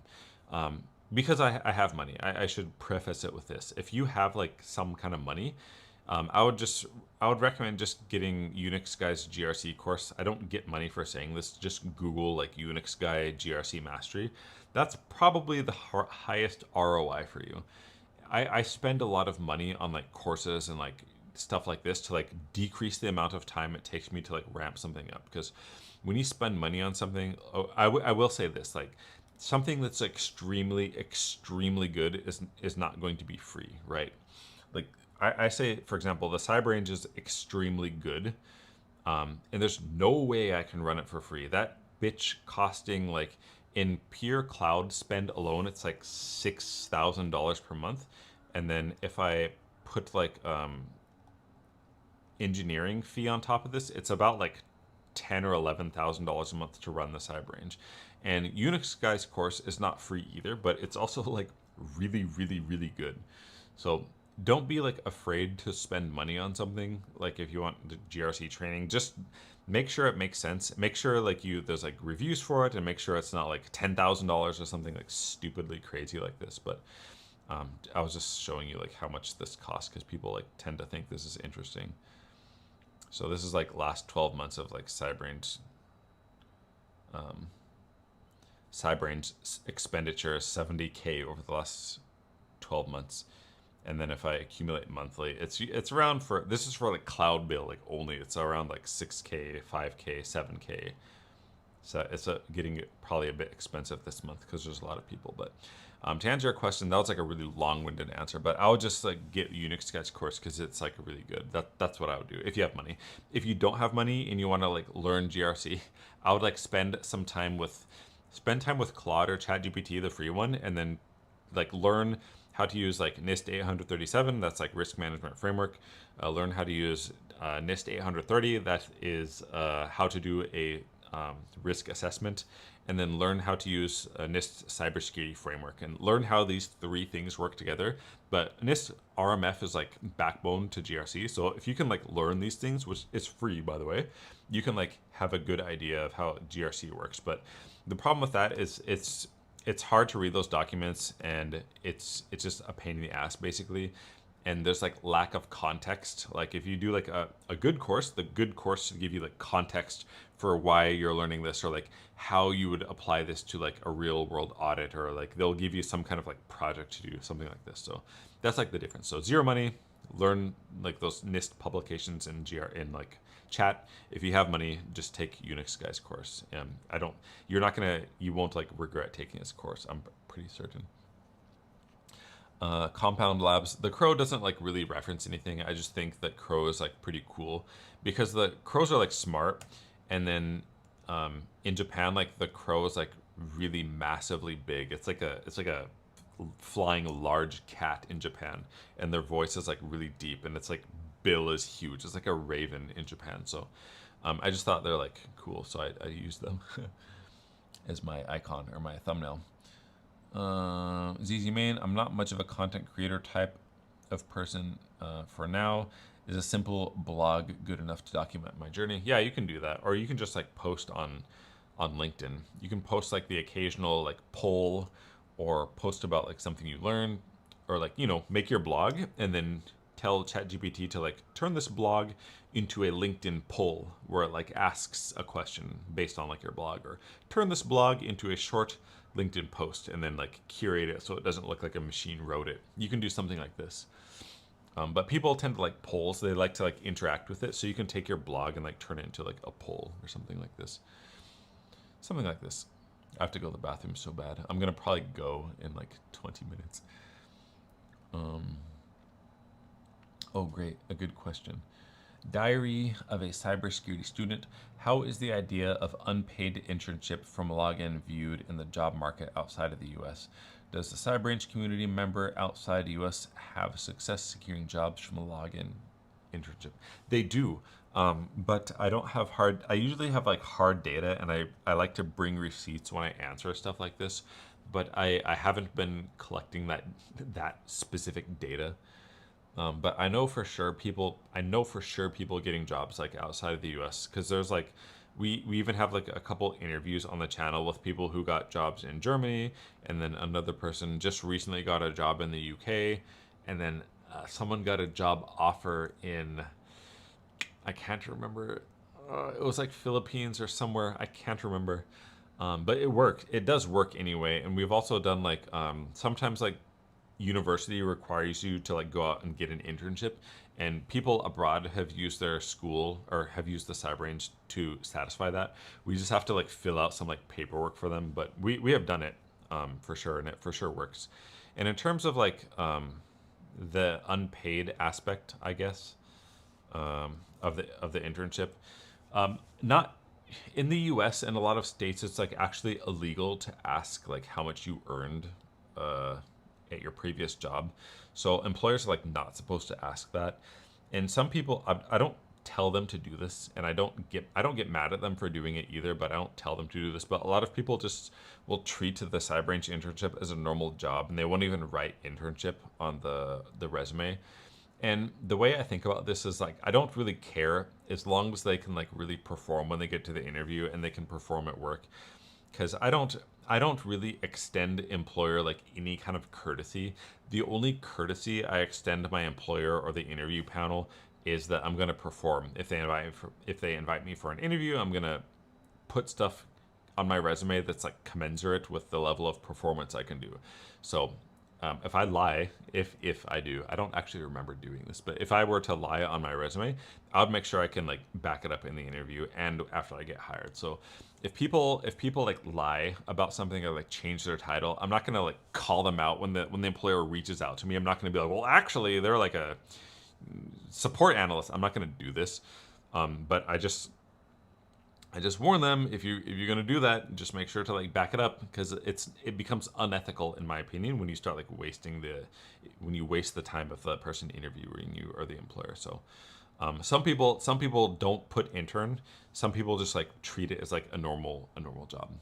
But it just depends on like your own risk management and your own ethics and morals, and like if you can like live with yourself. I don't care about like employers like these big companies, because they don't treat people well anyway. I just make sure that I can perform, and I tell people, make sure you can perform. If you're going to do that, just like make sure you can perform, because I don't want like my company like looking bad, right?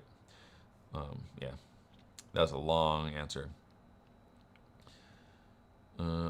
Again, I'm sorry if I like skip someone's stuff. Please just like try to ask me again if I skip your thing.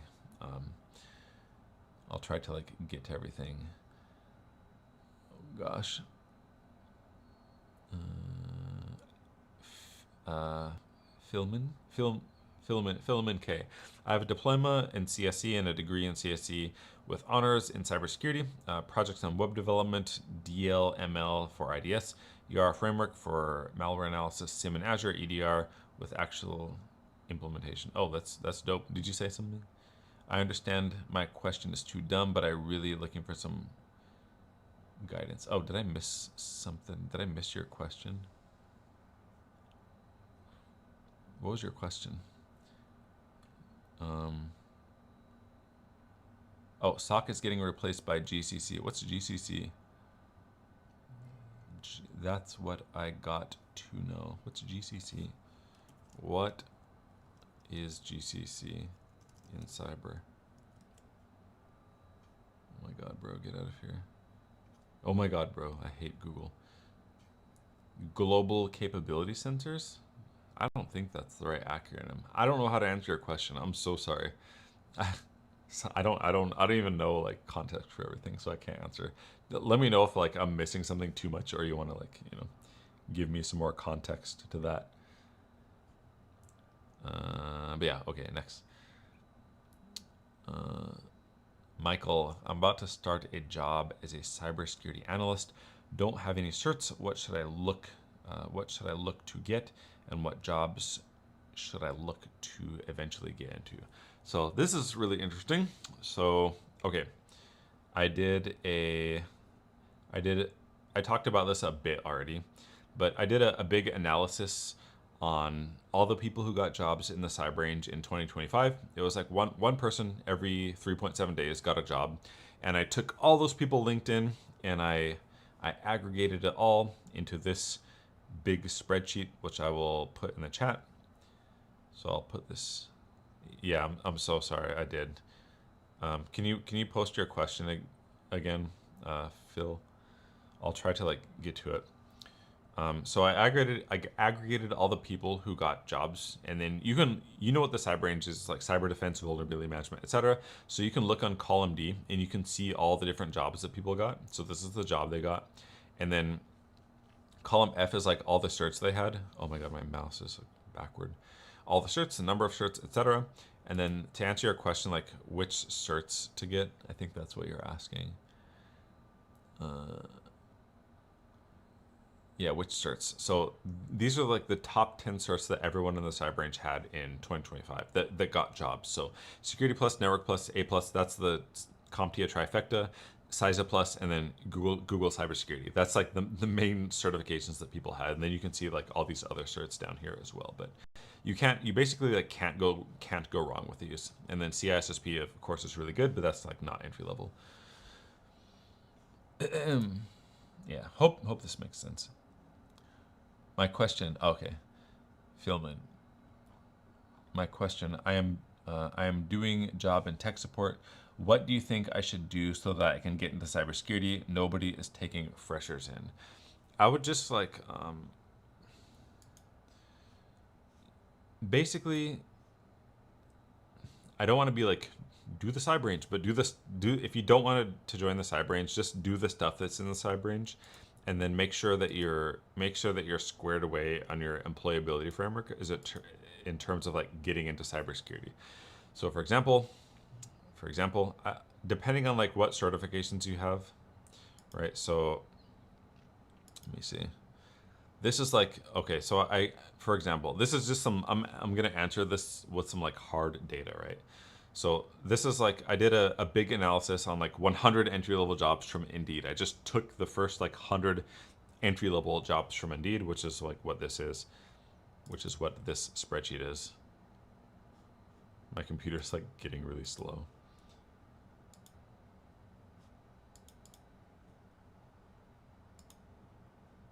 Oh no, this is the wrong thing. Entry-level. So this is like, for example,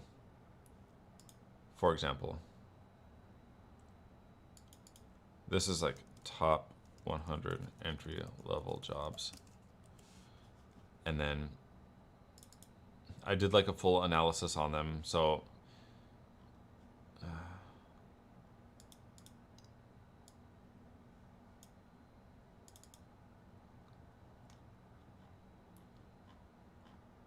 for example, like these are like the certifications that like appear the most in like the quote unquote entry level jobs on Indeed. So I could have just like told you this off the top of my head, like, if you, depending on like what certs you have, like I would just get Security Plus, to be honest, because it's the employability framework, right? Like we don't know like which employers like care about what.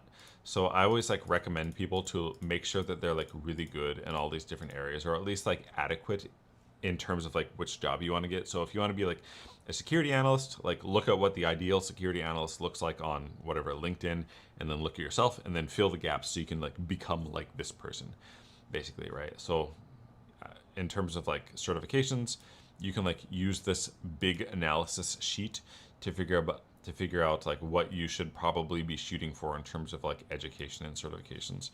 So top 100 entry level cyber job analysis. I'll put this in the chat.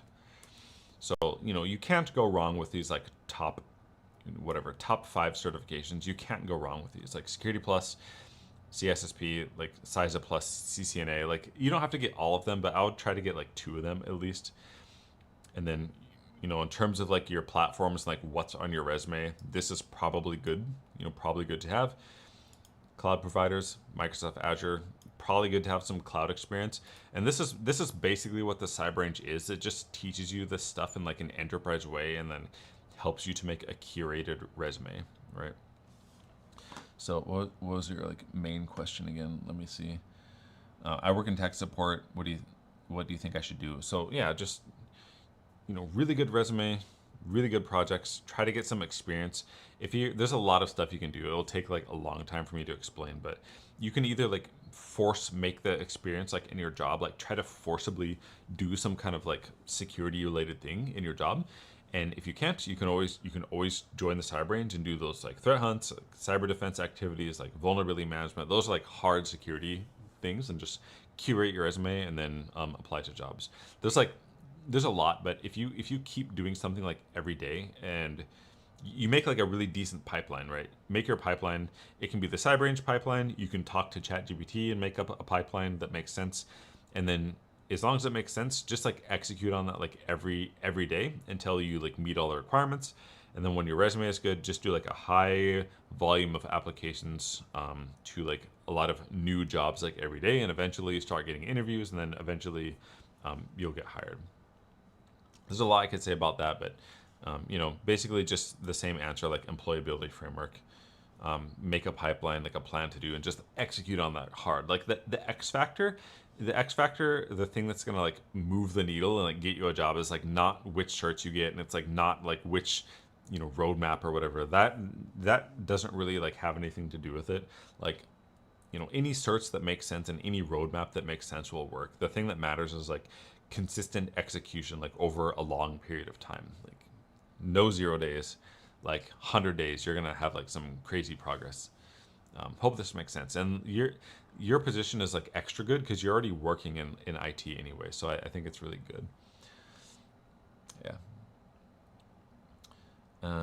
Flacco 6096. Josh, would you recommend a second bachelor's? I got my WGU BSCSIA. That's the cybersecurity bachelor's, and I'm considering BSCS or MSCS. I actually did that. I have like the IT bachelor's, and then I got a bachelor's in computer science, like a second one in comp sci, and then a master's, just like you're saying here, almost exactly. Currently working entry level. So it all comes down to like opportunity cost. Like it's not, getting a second bachelor's degree is like infinitely better than doing nothing at all, right? But depending on what your goals are, something else might be better. Like getting a CISSP might be better, or like getting like CISSP Plus might be better than a second bachelor's degree. Might be, but it just depends on what you want to do. And if you just want the bachelor's degree knowledge, which I understand because I didn't get the master's in comp sci, I got the master's in cyber, but that degree is really cool. The master's in comp sci, especially like the machine learning, like AI one, I want to get that. So if you just want to get it for like the experience and knowledge, like go ahead and do it, but just be intentional about what you're doing. Like you be intentional about it. Like do you just want to get it, which is completely fine, or do you want to get it to like get X job? Because if you want to get like X job, like then ask yourself, is that like the best thing to do for your like ROI? So I'm happy to even, you know, see you're getting degrees and like trying to study and everything, but just think about like what you want to do and, you know, if it aligns with that or not. Phil, oh, I answered this.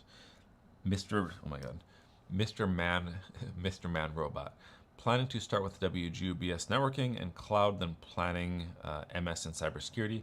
Already have CCNA. Congrats on getting CCNA. I think that's like the best entry level cert in my opinion. Do you think I can get into cloud security with those degrees? Yeah, you can. My ex-wife, we're still friends. I don't like saying ex-wife because it has like a negative connotation, but my ex-wife, she's a really hard worker, and she got CCNA, just CCNA, and not even like A plus, like maybe half of A plus. And then she got hired at Microsoft doing cloud support engineering for like 112K, something like this, full time Microsoft employee, CCNA only. It's like one of those things that where you can convey competence by doing something else, and then they'll hire you to do like something completely different. So you can for sure get a job with those things. It just depends on like how you frame all of your like skills and like credentials and like everything with the employability framework. What you mentioned is like really strong. Yeah, you can for sure work. You just have to frame it well, if that makes sense. Oh shit! What's the top 10 highest ROI moves, Doc? Matthew, I can link this in the chat. This is like it's for a new content that's coming out. Where did you see that? That's so funny.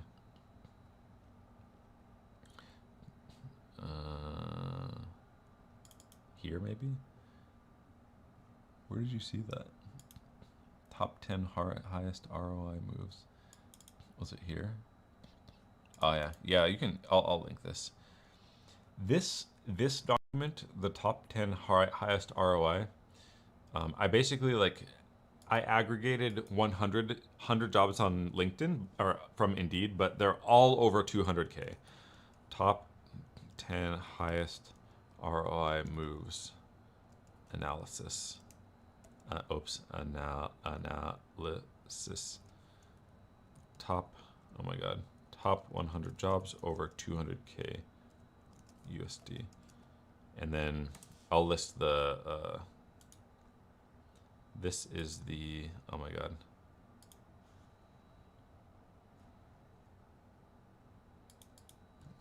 $200K USD jobs list. And then this is the job list that goes with it. This is going to be like a YouTube video, but it's like not out yet. Oh, someone left me a big all caps. Hey Josh, I was in your first program and completed the internship as a cyber support technician. I'm thinking about joining your new program, the Cyber Range.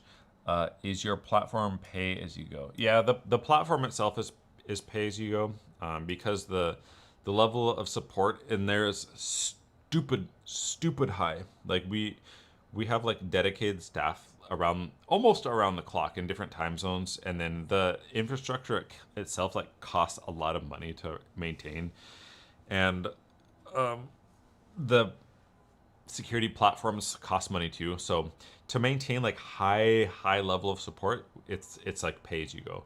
But it's currently like $99 a month, which is like honestly it's like really cheap for what it is. We're raising it to like $129 by March 1st, but it's really good. You can check it out if you want. It just pay as you go, but okay. This is a YouTube video. The top 10 highest ROI things. This is basically a really deep analysis on this job spreadsheet. So again, I took like 200 or 100 jobs from Indeed, minimum salary of 200K. I dumped like all the salary, like max salary, and then job description in here for 100 jobs. And then I did this like big analyses on them to figure out like based on these like 100 jobs that pay over 200K, what are 10 things that you should just might as well do it, like just because it's asked for so much in these high paying jobs. So basically like I'll just like go over them really quick. Like again, these minimum pay is like 200K for these jobs, and this is the advice after like Claude's deep analysis. Like try to get a security clearance, just get into the security clearance pipeline. You might as well just get CISSP because it's like mentioned so much. get good at doing cloud, number 3. Number 4, understand incident response. So I'd look into like NIST 861 and learn that life cycle. Get a fundamental cert that clears HR. The analysis is recommending Security Plus, but I think because it already said CISSP, I think you should get Security Plus anyway for a clearance, but CISSP is the actual like HR job, like filter or whatever. CISSP is best for this. Learn automation and scripting again. Learn how to leverage AI and LLMs. It gets mentioned in about a third of the jobs. This is like a no-brainer in my opinion. Number 8, get comfortable with vendors. So this number 8, this should be like develop a business-minded way of thinking, because when you get hired, your job is to either make the business like significantly more money than you're paying you, or save them significantly more money than what your salary costs. Like that's your job when you get hired, regardless of where you are and what industry you're in. So if you can develop that mindset, that's how to like make money, and that's how to do really well in interviews. And then number 9, might as well have a degree, just because some people care about it. It's mentioned in about half of these high-paying jobs. And number 10, specialize in some area and go like really deep as possible. So get a good foundation, but just like pick one area and go like really deep, right? That's what this is. I made a YouTube video about this, but it's like not out yet, so you get like a preview, I guess. I need to go. I need to go to the bathroom and like get ready for my day. But I'll try to like answer like 2 more. Flacco, thank you for your time and thoughtful answer. I'll be sure to shift my mindset into being intentional with my goals and overall. Yeah, no problem. No problem. And good for you, Flacco. I mean, you're already like you're already doing a lot anyway. I'm not saying like you're not doing a bad job. You're doing a lot of stuff. Just like if you can't decide like what to do, I just think about it in terms of like goals and ROI. But congrats on even doing as much as you have already. It's like really good to see. My question, do you think Google professional IT support is a good entry to understand IT, and what potential roles would it be good? I think Google IT professional is really, really good. It's objectively better than A+. It's way better. The only thing A+ has on it is like name recognition. So yeah, I think it's good. And like any of those like entry-level IT jobs, like a help desk, etc., I think it's fine. Subhan Shakur. Hi Josh, big fan. I recently landed an entry-level role as an IT systems engineer. I'm studying for bachelor's in CS. I'm from Italy. Oh, congrats, and thank you for following. I appreciate you. My question is how to move in my career progression and the framework to have. I am doing AWS Cloud Practitioner and would like to move into cloud. Thank you so much. Oh, congrats. Yeah, it's always like I would just like think about, it's best to have like a goal in mind. Like it's okay to have a goal and not do the goal, right? So for example, say you want your goal to be like you want to be like a cloud engineer. So be like, okay, then you go and look on LinkedIn, find like 10 cloud engineers, look at all their certification, education, like everything you're doing, look at yourself, figure out what you need to do to become like them basically, and then make that into your roadmap in terms of like certification and like education, your projects, platforms you work with, like all that stuff, like make that into your roadmap, and then execute the employability framework and fill out all these areas relative to like the roadmap that you made. So if you need to get like AWS SysOps and you need to get like maybe like an AZ-104 or something like that, like get those certifications and like make your portfolio look like theirs and just do that stuff. Like you can come up with like any like average plan. Just make sure like you execute on it, because like the consistent execution like every day over like months, that is what's going to move the needle. Like you don't have to like deliberate over the plan too much. And even if you plan to be like a cloud engineer, for example, and you execute on that for 3 months, you might accidentally land a job as like a security engineer or like a security analyst or like a site reliability engineer, like on accident, just because you picked up those like adjacent skills along the way. It's just good to have a goal, like for example, cloud engineer, just to like develop the skill set and develop like all that stuff. And then once you're actually like good enough, you might accidentally land a role somewhere else. But that's what I would do. Yeah. Arc Raider Soso. ArcWriter So Smooth emailed me back with a pre-screen asking me technical questions. How would I prepare for the interview if I do get one? I would just like use the job description, use the pre-screen, use the company name, and spend a lot of time with Claude and just try to preemptively create as many practice questions as you can, and then try to develop at least like 10 star questions. That is like situation, task, action, and result, like scenarios in your head before you go to the interview, and articulate them out loud a lot. It will help you. It will help you a lot by the time you actually like get into the interview. Yeah. And then diary of a cybersecurity student regarding the membership fee. If someone joins the community before March 1st, is a current monthly free fee of $99 locked? Yeah, it is. It's locked forever. There's like some people paying $97 a month forever, because that was like the original price. And for a short time, we did like some like yearly discount, and there's like a chunk of people that are like locked on that like forever. So if you want to join before like March 1, it might be good, because you can like keep that price forever. And then Matthew Mello, $5. Last one before we go. Besides employability and attractiveness framework, what other frameworks can you share with us that you created or like? Those are like basically the main two, but pretty much just like I should come up with a way to like visualize this, but if you're consistent like over a long period of time, you can really get a lot done. Like for example, I talk about this guy like quite a bit, William, because I'll show you. He did like a 100-day challenge where his whole thing was like no 0 days. And this is his like activity map. You can see it. This is his community activity map. It's like full. Like he's like maxing it out like every day. And he went from like no background to getting like 4 certifications, and then getting 2 job offers in like 98 days or something like this. It's really crazy. He put a lot of work like every day. 98 days, like 2 job offers, a bunch of certs.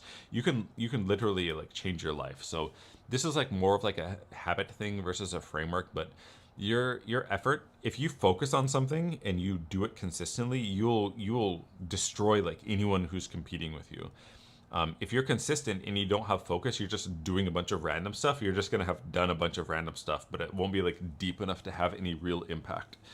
So for example, like me, for instance, like before I started doing YouTube, I was like, you know, I was already doing this. I had like 14 certifications. I had like 2 degrees before I started YouTube, and I had like CISSP, and I was making like $250,000 just from like, I had 2 jobs on accident because like someone really wanted me to work for them, and I was like, I don't want to quit my current job.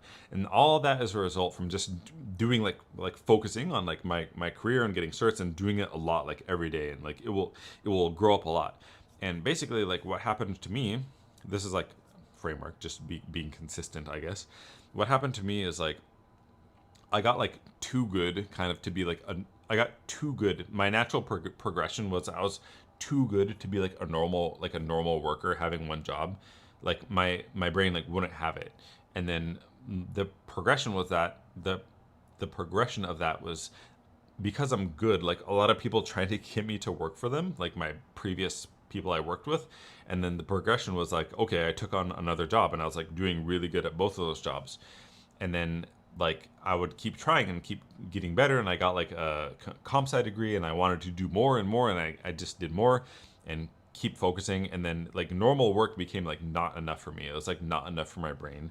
So I was like, all right, I'm not gonna like do normal work anymore. I don't know what I'm gonna do, but let me do YouTube. And I started doing YouTube, but I wanted to still do technical things, and like eventually that like turned into CyberRange. And the progression of money, it basically went from like 250K to like when I merged normal working and like cyber YouTube and stuff, it became like 800K, and then I spent a year to consolidate and it became like 600K, and then last year it became like $1.3 million. and this year it's going to be like more than $1.3 million. And this is just a result of like a lot of focus and consistency. So if you like narrow your focus of like what you're doing and do it every day. People don't do this. This is why there's not like a bunch of millionaires walking around, because people like spread their focus and they're not like consistent, because it's like it's boring to be consistent. It's like really boring, especially for like ADHD brain. And if you're like too smart, it's hard to do the same thing every day because it gets boring. But for to answer like for your framework, just focus and consistency. I'll probably make a graphic of this, but it's like superpower. But people like don't do it because it's like too boring. So that's what I would do. And if you focus and you're consistent, you'll accidentally make like a ton of money if you're focusing and being consistent on stuff that's like conducive to making money. For example, you can be like really focused and consistent on playing like League of Legends, right? And you maybe you're gonna get like fucking gold. I don't know what the ranking is in there or whatever, but you're gonna be like top 1% male in League of Legends. But that's like you can't really do anything with that, right? So if the thing you're focusing and consistent on is conducive to like providing value or making money, you're just gonna get a lot. And there's a lot of people who like don't understand this, and they'll like I'll post a video about talking about like how to make money, and people like call me a scammer and like a retarded or like whatever they're saying, like offensive stuff in the comments. But they don't realize like what I'm doing is not a big stretch. They don't realize like I don't watch movies and like do normal people stuff. They just think I'm like a YouTuber or something. They don't understand like if they just do the thing, they keep doing it, they're gonna get too big for the thing they're doing, and they're gonna graduate, and they keep doing that, they're gonna get too big, and they're gonna graduate, and it's gonna keep happening like forever. But that's a big yap.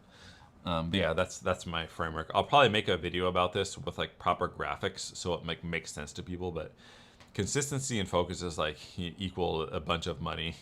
Well, depending on what you're focusing on. But yeah.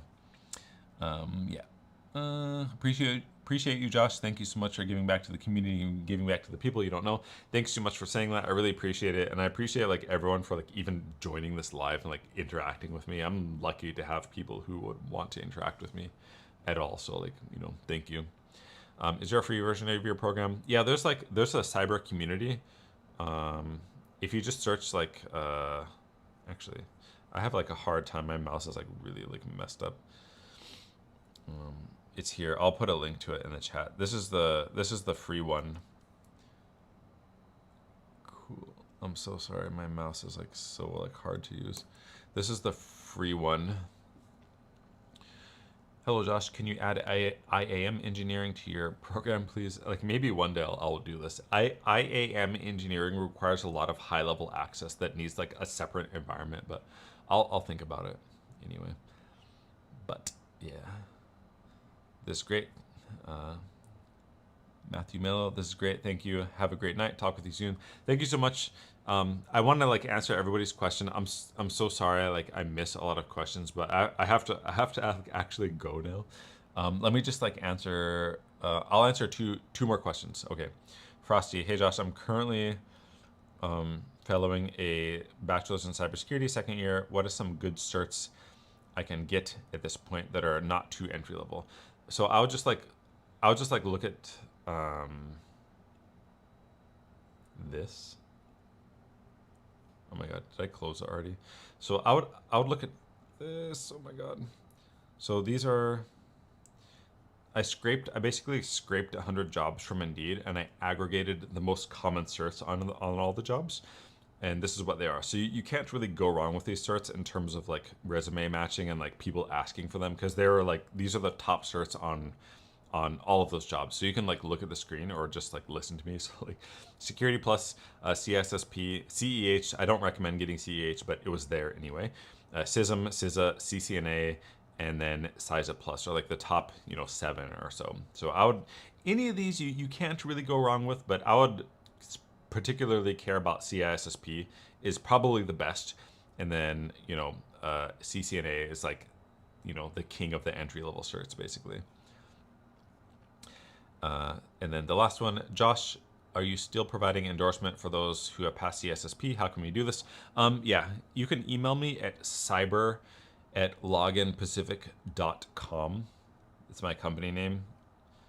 I'll put it in the chat. cyber@loginpacific.com. You have to like get the experience requirements. You can have Security Plus and then 4 years of any of the 2 of the 8 domains, or you can just have like ISC squared, or you can take your chances and then go about it another way, if you know what I'm saying. But I will give the endorsement for you if you want to like email me. And then last question. Okay, this is the last one. Ping and clear. Does your program give you experience with phishing emails and user accounts getting compromised? Oh, yeah. Before it didn't, but we just got Microsoft E365 E5 licensing, which allows us to do this. And then one of the threat hunt engineers, like just maybe like 2 weeks ago, they just finished a threat hunt that incorporates business email compromise and then phishing emails among some other stuff. There's not like official curriculum around it, but the licensing is there and the infrastructure is there and like the platform is there. Like you can see the logs and the threat hunt has been created. It just didn't get released yet. So that is there. But it's, yeah, the threat hunt will be released and then the curriculum will be made, but it's not made yet. But it is there actually. That's funny that you asked that. And then how do you study for certs? Okay, this is the last one. I will get a really good book, and I will use it as reference, but I don't read the book like front to back. I won't do this, but I'll get a really good series of videos and I'll watch them through and just make sure I understand at a high level. And I'll either build an Anki deck based on the exam objectives, or I will buy some nice high quality questions and I'll drill those questions like many times until I absolutely understand like every aspect of every question. And then I'll basically like take the exam at that point. Okay, last one. Do you think the cyber range is still worth it if I'm already working in Azure at work? I would like to learn oh my god. I would like to learn actual vulnerability and SIM management. It is worth it. There's like a bunch of people who are working already in cybersecurity and IT who are like in the cyber range who join the weekly call and like they help other people actually in the weekly call. So it is absolutely worth it. And there's actually people who join specifically for that because we have like a enterprise tenable with like a bunch of infrastructure. So it is worth it. Absolutely, for sure. 3 hours later. Okay, this is the last one. Love you, man. Thank you, bro. Love you too. Lewis. Okay. Oh my God. You cannot give me money. I have to answer. Thank you for the $5. Josh, I have 3 textbooks: Security Plus, CCNA Volume 1, and CCNA Volume 2. Each book is about 5 inches thick. Do I have to read all those? Nope. I never read textbooks. The only book I read front to back was Security Plus. Like Get Certified, Get Ahead, because I liked reading it. But the rest, I don't read the book. I will have it sometimes, but I will use I'll watch videos and then practice a thing, and then I'll do Anki, and then I'll make like a spreadsheet of the exam objectives and make sure I understand them all like 100%, and I'm doing really good on all the exams before I take the test. I had the CISSP textbook, and I aim to read that thing. It's too humongous. Yeah, I don't read those books. Make the books into Anki decks. Yeah, I do that exactly. Make the books into Anki decks, but I do it with a PDF. Does it cover? Okay, all right. I'm gonna go. I cannot like answer like too many. Thank you guys so much for like joining the stream. I'll do some more. Like maybe like tomorrow or the next day. I'll try to do a lot before March 1st, before like the price goes up. I'll try to like do a lot of streams and like answer a lot of questions. But thank you guys so much for joining the stream. I really appreciate it every time, and thanks so much for all of the good questions. And we will see you next time. And I think a couple of people joined the cyber range while we were in this call, so I'll see you guys inside the cyber range probably.